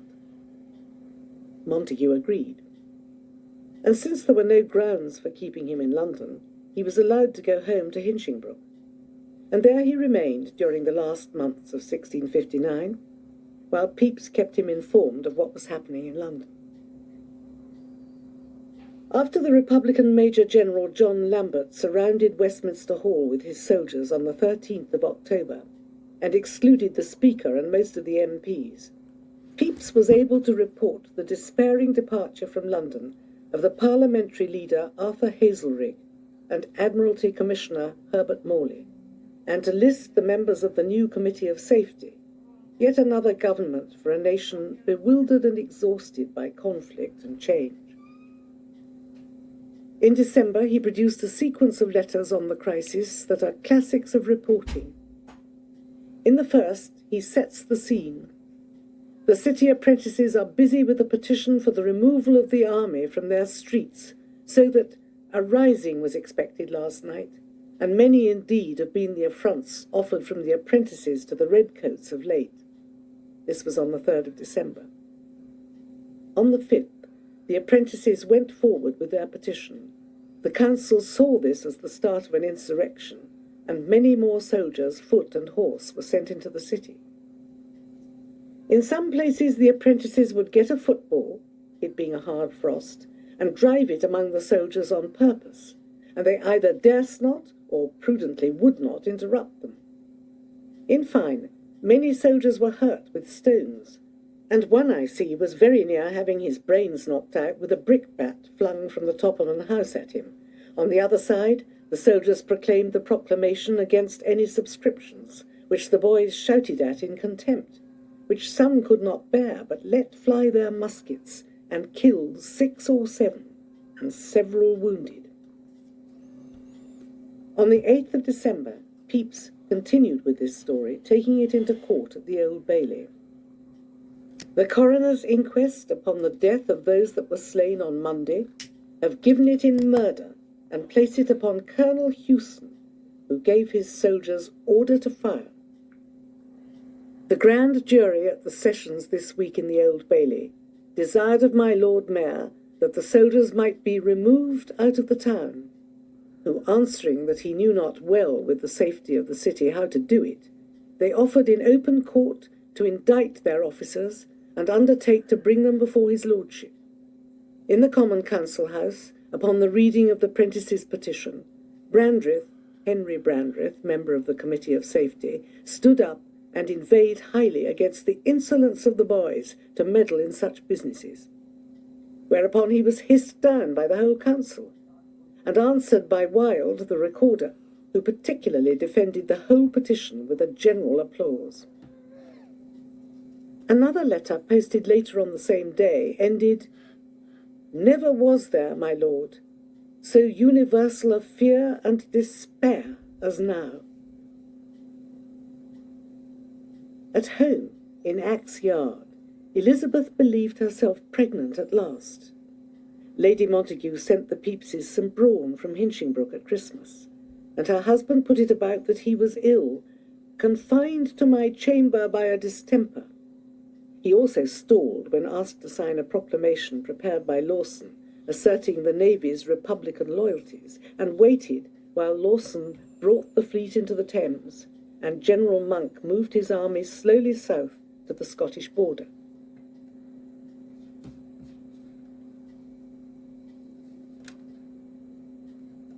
Both Pepys's employers had made their careers through friendship with Cromwell, and it was precisely the power Cromwell had given them that put them in a position to have something valuable to offer Charles Stuart when they thought the time had come to do so. Montague was driven by dismay and disgust at what had happened since Cromwell's death, and like most of the nation, he feared the prospect of anarchy and renewed civil war. Downing was altogether more cynical and opportunistic.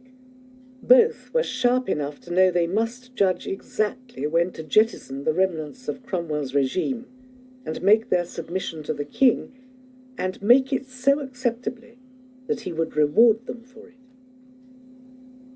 The year 1659 ended in political confusion and uncertainty for everyone, and on the last day of the year Elizabeth found she was not, after all, pregnant, a fact we know for the one very good reason that it appears on the first page of the diary Pepys started to keep on the 1st of January, 1660. One day in December 1659, Samuel Pepys went into the stationer's shop at the sign of the Globe, and there he bought himself a paper-covered notebook, too fat to go into his pocket, and carried it home to Axe Yard. Over the next days he ruled neat margins in red ink down the left-hand side and across the top of each plain white page, 7 inches down, 5 inches across. There were 282 pages, and he did not number them. This was his preparation for the 1st of January and the start of his diary.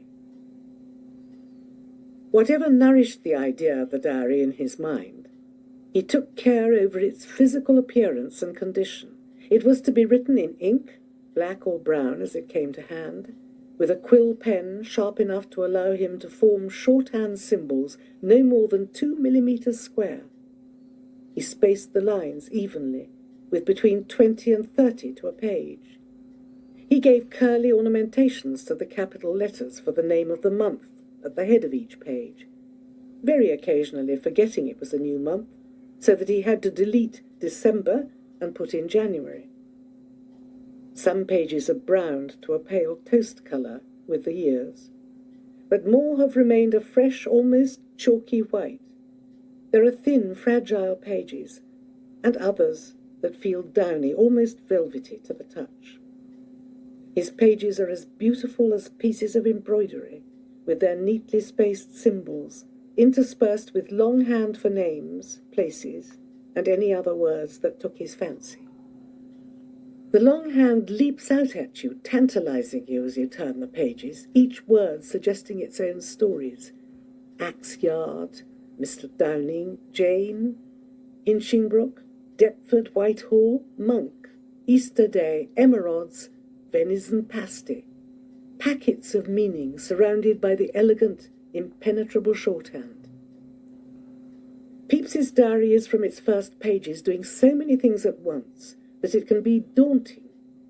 It lists places visited and people encountered without explaining where or who they are. It provides the first full and direct account ever of a man starting uncertainly on a professional career. It supplies much of the detail of his working practice and also of his daily domestic experience. It is full of music, theatre, sermons, paintings, books, and scientific devices. It is a tale of ambition and acquisition, and money is one of its obsessive themes, how it is made, how borrowed and lent, how spent, how saved, how hidden. Within a few months from the start, there is the joyous sense of the momentum of a young man's life at last getting underway. In the first pages, the Pepeses are too poor to keep their house warm in winter, and are driven out to get their Sunday dinner with his parents on the other side of town. By the end of the year, he is enjoying a barrel of oysters pressed on him by a colleague, whom he takes home to enjoy the piece of excellent roast beef he has at the fire for dinner. It was the sort of contrast he delighted in. And although in its pages Pepys delights in remembering the past and in planning the future, he is always conscious that now must be the best time to enjoy life. This is why he conveys pleasure so memorably, pleasure in the lengthening of the days of spring and in summer weather, in journeys out of town, in music made and listened to, and in the theatre with great acting like Thomas Betterton's, and the astounding first appearance on the English stage of women to play women. He gives an unblushing account of the satisfactions of becoming successful and important, and prizes his own physical toughness and good health, all the more because sickness had spoilt his boyhood and youth. One other thing about the diary. As it opens, and at those moments when he puts in a summary of his current condition or remarks on the state of the nation at the conclusion of a month or a year, it looks as though part of his intention in writing is to try to make order and clarity in his life, like a good accountant drawing up a balance sheet of profits and losses. But the totality of the diary defeats any such aim. It becomes instead a demonstration of how impossible it is to make a tidy account of any one life. what we become most aware of is the bursting, disorganized, uncontrollable quality of his experience. As he wrote, he was still living in a republican state, but it was now in terminal confusion, with rival groups fighting and scheming for the upper hand, and a fourth civil war very likely. He does not know where either of his employers stands, and no one else knows who is friend and who enemy. The first page sketches the situation in a few cautious sentences. Essentially, it was this. The Rump Parliament, from which many MPs have been excluded, has become wholly ineffective. It had been suspended by an army junta in October and then recalled in December, when the army leaders fell out among themselves. And it has now ordered the Republican General Lambert to disband his troops in the north of England, but he has disobeyed them, because he and the junta want to re-establish a Republican and Puritan government. In Scotland, General Monk, who has disavowed the army junta, is hovering with his troops on the border with England. His intentions mysterious, and if the universal fear and despair, Pepys reported to Montagu in December, has given way to any glimmer of hope at all, it is being offered by the City Council, which has asked for a free and full Parliament, by which they mean a newly elected one. The City Council has also sent a message to Monk asking for his support.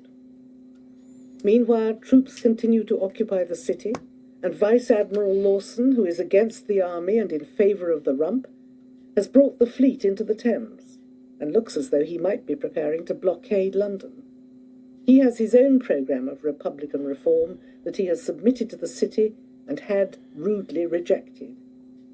The City Council, the Rump, the army junta, Monk and Lawson are all pursuing different and unclear objectives, while in the background the exiled royalists stir, plot, and hope. Lack of cash was a more pressing problem for Pepys than any possible change of regime. He found himself so short of money in January that he had to borrow from Downing's office to pay his rent, and was then forced to repay the loan by borrowing again from an obliging steward in the household of Lady Montagu's father, John Crewe. Pepys and his friend Peter Llewellyn agreed over a drink how much pleasanter their lives would be if only they owned estates and commanded private incomes. Instead, Pepys was kept busy visiting the Montagues' eldest child, 14-year-old Jemima, under treatment at the house of a surgeon who had promised to straighten her crooked neck, and escorting her younger brother Ned to his boarding school at Twickenham. Their father might or might not be planning the overthrow of the state, but the children's needs must still be seen to. Neither Pepys's days nor his weeks had a regular pattern. He carried out business for Downing and Montagu as they required it, and took his meals at home or out as it pleased him. He might breakfast with friends at Harper's, where cold goose and turkey pie were on offer, dine out in the middle of the day with a friend met by chance, and stay out in the evening too, enjoying pot venison and ale till midnight. These easygoing ways were interrupted on the 2nd of February, when Pepys had his first sight of Monk's troops in the Strand. His immediate response was to take his small stock of cash to be hidden at Montagu's Whitehall lodgings. From there, peering out of an upstairs window, he saw foot soldiers bawling for a free Parliament and money, and threatening a confrontation with some cavalry. When the dispute resolved itself, Pepys took his money home again. The next morning, he was out playing his pipe in St. James's Park, in the sunshine. The first set piece of the diary comes on the 11th of February, with his account of the rejoicing in the city when Monk made his decisive move against the Rump Parliament by insisting that it was unrepresentative and that a free election must be called. Pepys gives a running description of his day from noon, when he went into Westminster Hall, heard that a letter from Monk had been delivered to Parliament, and saw the faces of the men in the hall outside changed with joy. By 10 o'clock that night, he could count 31 bonfires from the spot in the Strand where he stood. Indeed, it was past imagination, both the greatness and the suddenness of it. And when he got home at last, and found his neighbour John Hunt sitting with Elizabeth, he took her out to show her the fires. On the 2nd of March, he observed there was great talk of a single person as ruler, and that it would now be Charles, Stuart, George, Monk, or Richard, Cromwell again. On the same day, lawyer Bulstrode Whitelock's diary entry is, "Monk and Montague voted to be generals at sea, both fit for the intended design." Montague was replacing Lawson as commander of the fleet, a crucial appointment at this juncture.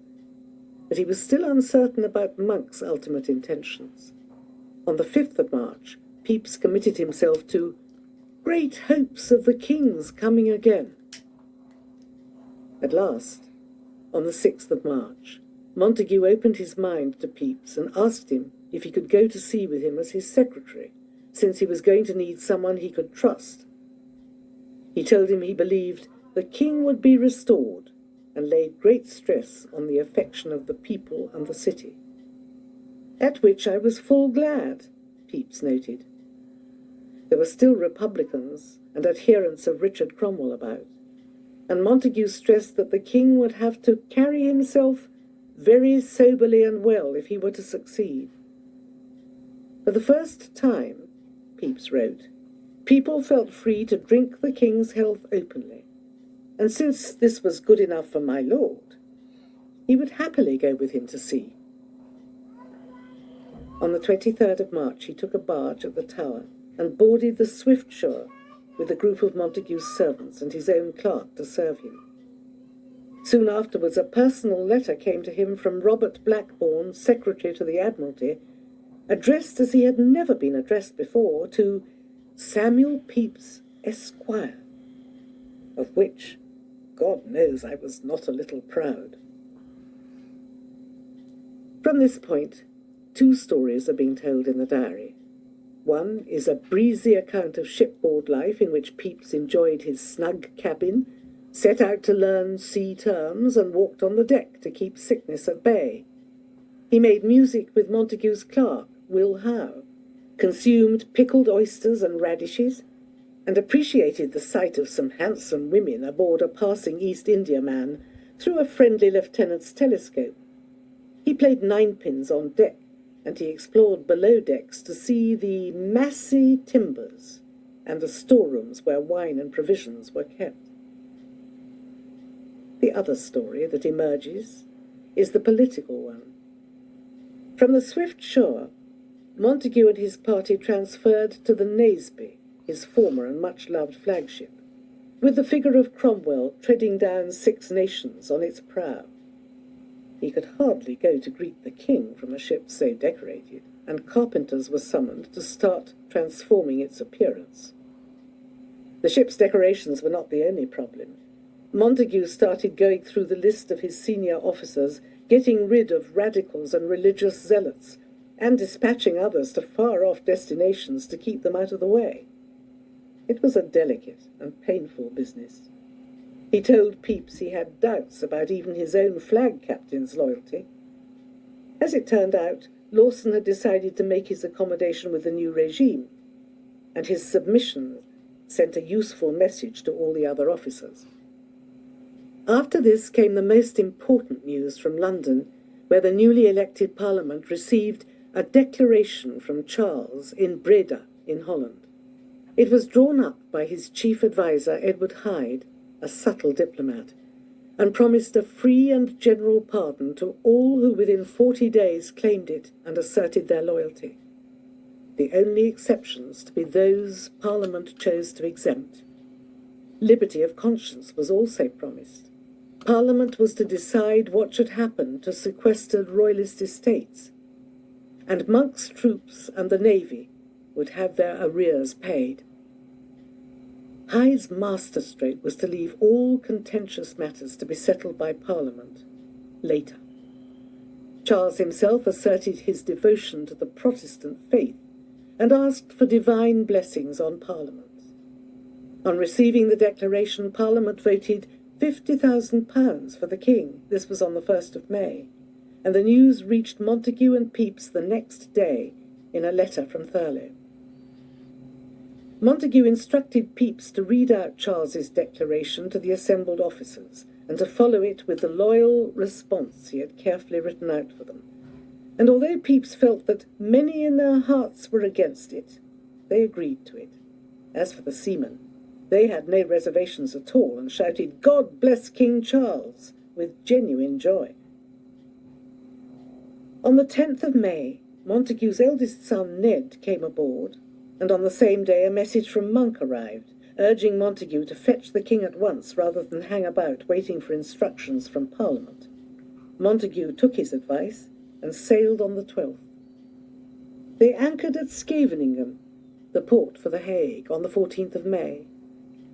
Letters to inform Charles of Montagu's arrival were carried ashore by his nephew, Edward Pickering, who accompanied an official delivering a trunk containing £10,000 for the king from Parliament. Pickering told Pepys that they found Charles and his attendants dressed in cheap and shabby clothes, and that when he saw the money, he became so joyful that he called the Princess Royal and Duke of York to look upon it, as it lay in the portmanteau before it was taken out. The scene tells everything about the conditions of his exile, and explains a good deal of his conduct afterwards. Over the next 10 days, Pepys made sightseeing trips ashore, days in which he absorbed architecture and pictures, shopped for presents, lost and found young Ned Montagu, contrived to kiss one fashionably dressed Dutch woman in a coach, and failed to make headway with another in a guest house.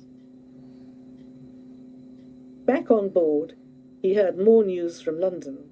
Parliament had excluded from pardon all who had taken part in the late king's trial. It ordered the seizure of their estates and their arrest.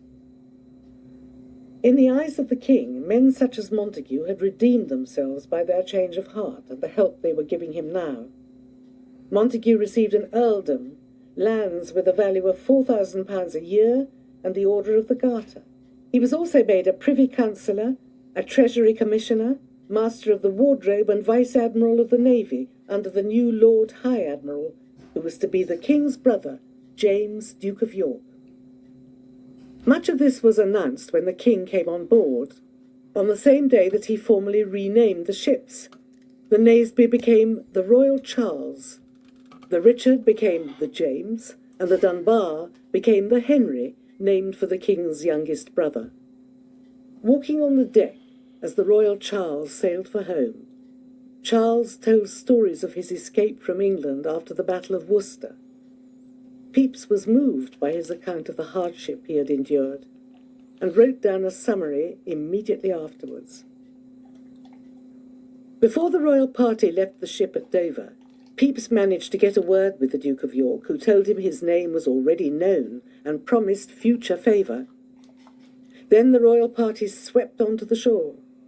Montagu was almost transported with joy at the perfect success of all his arrangements, while Pepys expressed his pleasure at the behaviour of the king's pet dog, which shit in the boat, which made us laugh, and me think that a king and all that belong to him are but just as others are. We must have a little patience, and we will rise together, Montagu told him, following this elegant forecast with a more down-to-earth, "In the meantime, I will do you all the good jobs I can." By the end of the month, Montagu was able to tell Pepys that he had secured him the job of Clerk of the Acts with the Navy Board at a salary of £350 a year. Pepys had little idea what was involved in terms of work, and was not even sure whether he wanted to keep the job or trade it in. But he began to find out at once that it was worth more than the salary, as offers of money came in from various people hoping to profit from his good fortune. He resigned his clerkship at the Exchequer, calling Downing a stingy fellow in the process. A house came with the Navy Board job, and the story of how Pepys moved into it, like so much that was happening all around, is both entertaining and shameful. The Navy Office houses were in Seething Lane, just west of Tower Hill, in a very large, rambling building divided into 5 substantial residences and office accommodation, with a courtyard and a communal garden stretching northwest to the edge of Tower Hill. Pepys liked the place so much when he went to take a look on the 4th of July that he began to worry in case he was not allotted a house as promised. He was back with 2 of his new bosses 2 days later to take possession of the office, and he spent the next day there making an inventory of papers. A week after his first visit, he was annoyed to see a busy fellow arrive, apparently to select the best house for Lord Berkeley, one of the new commissioners.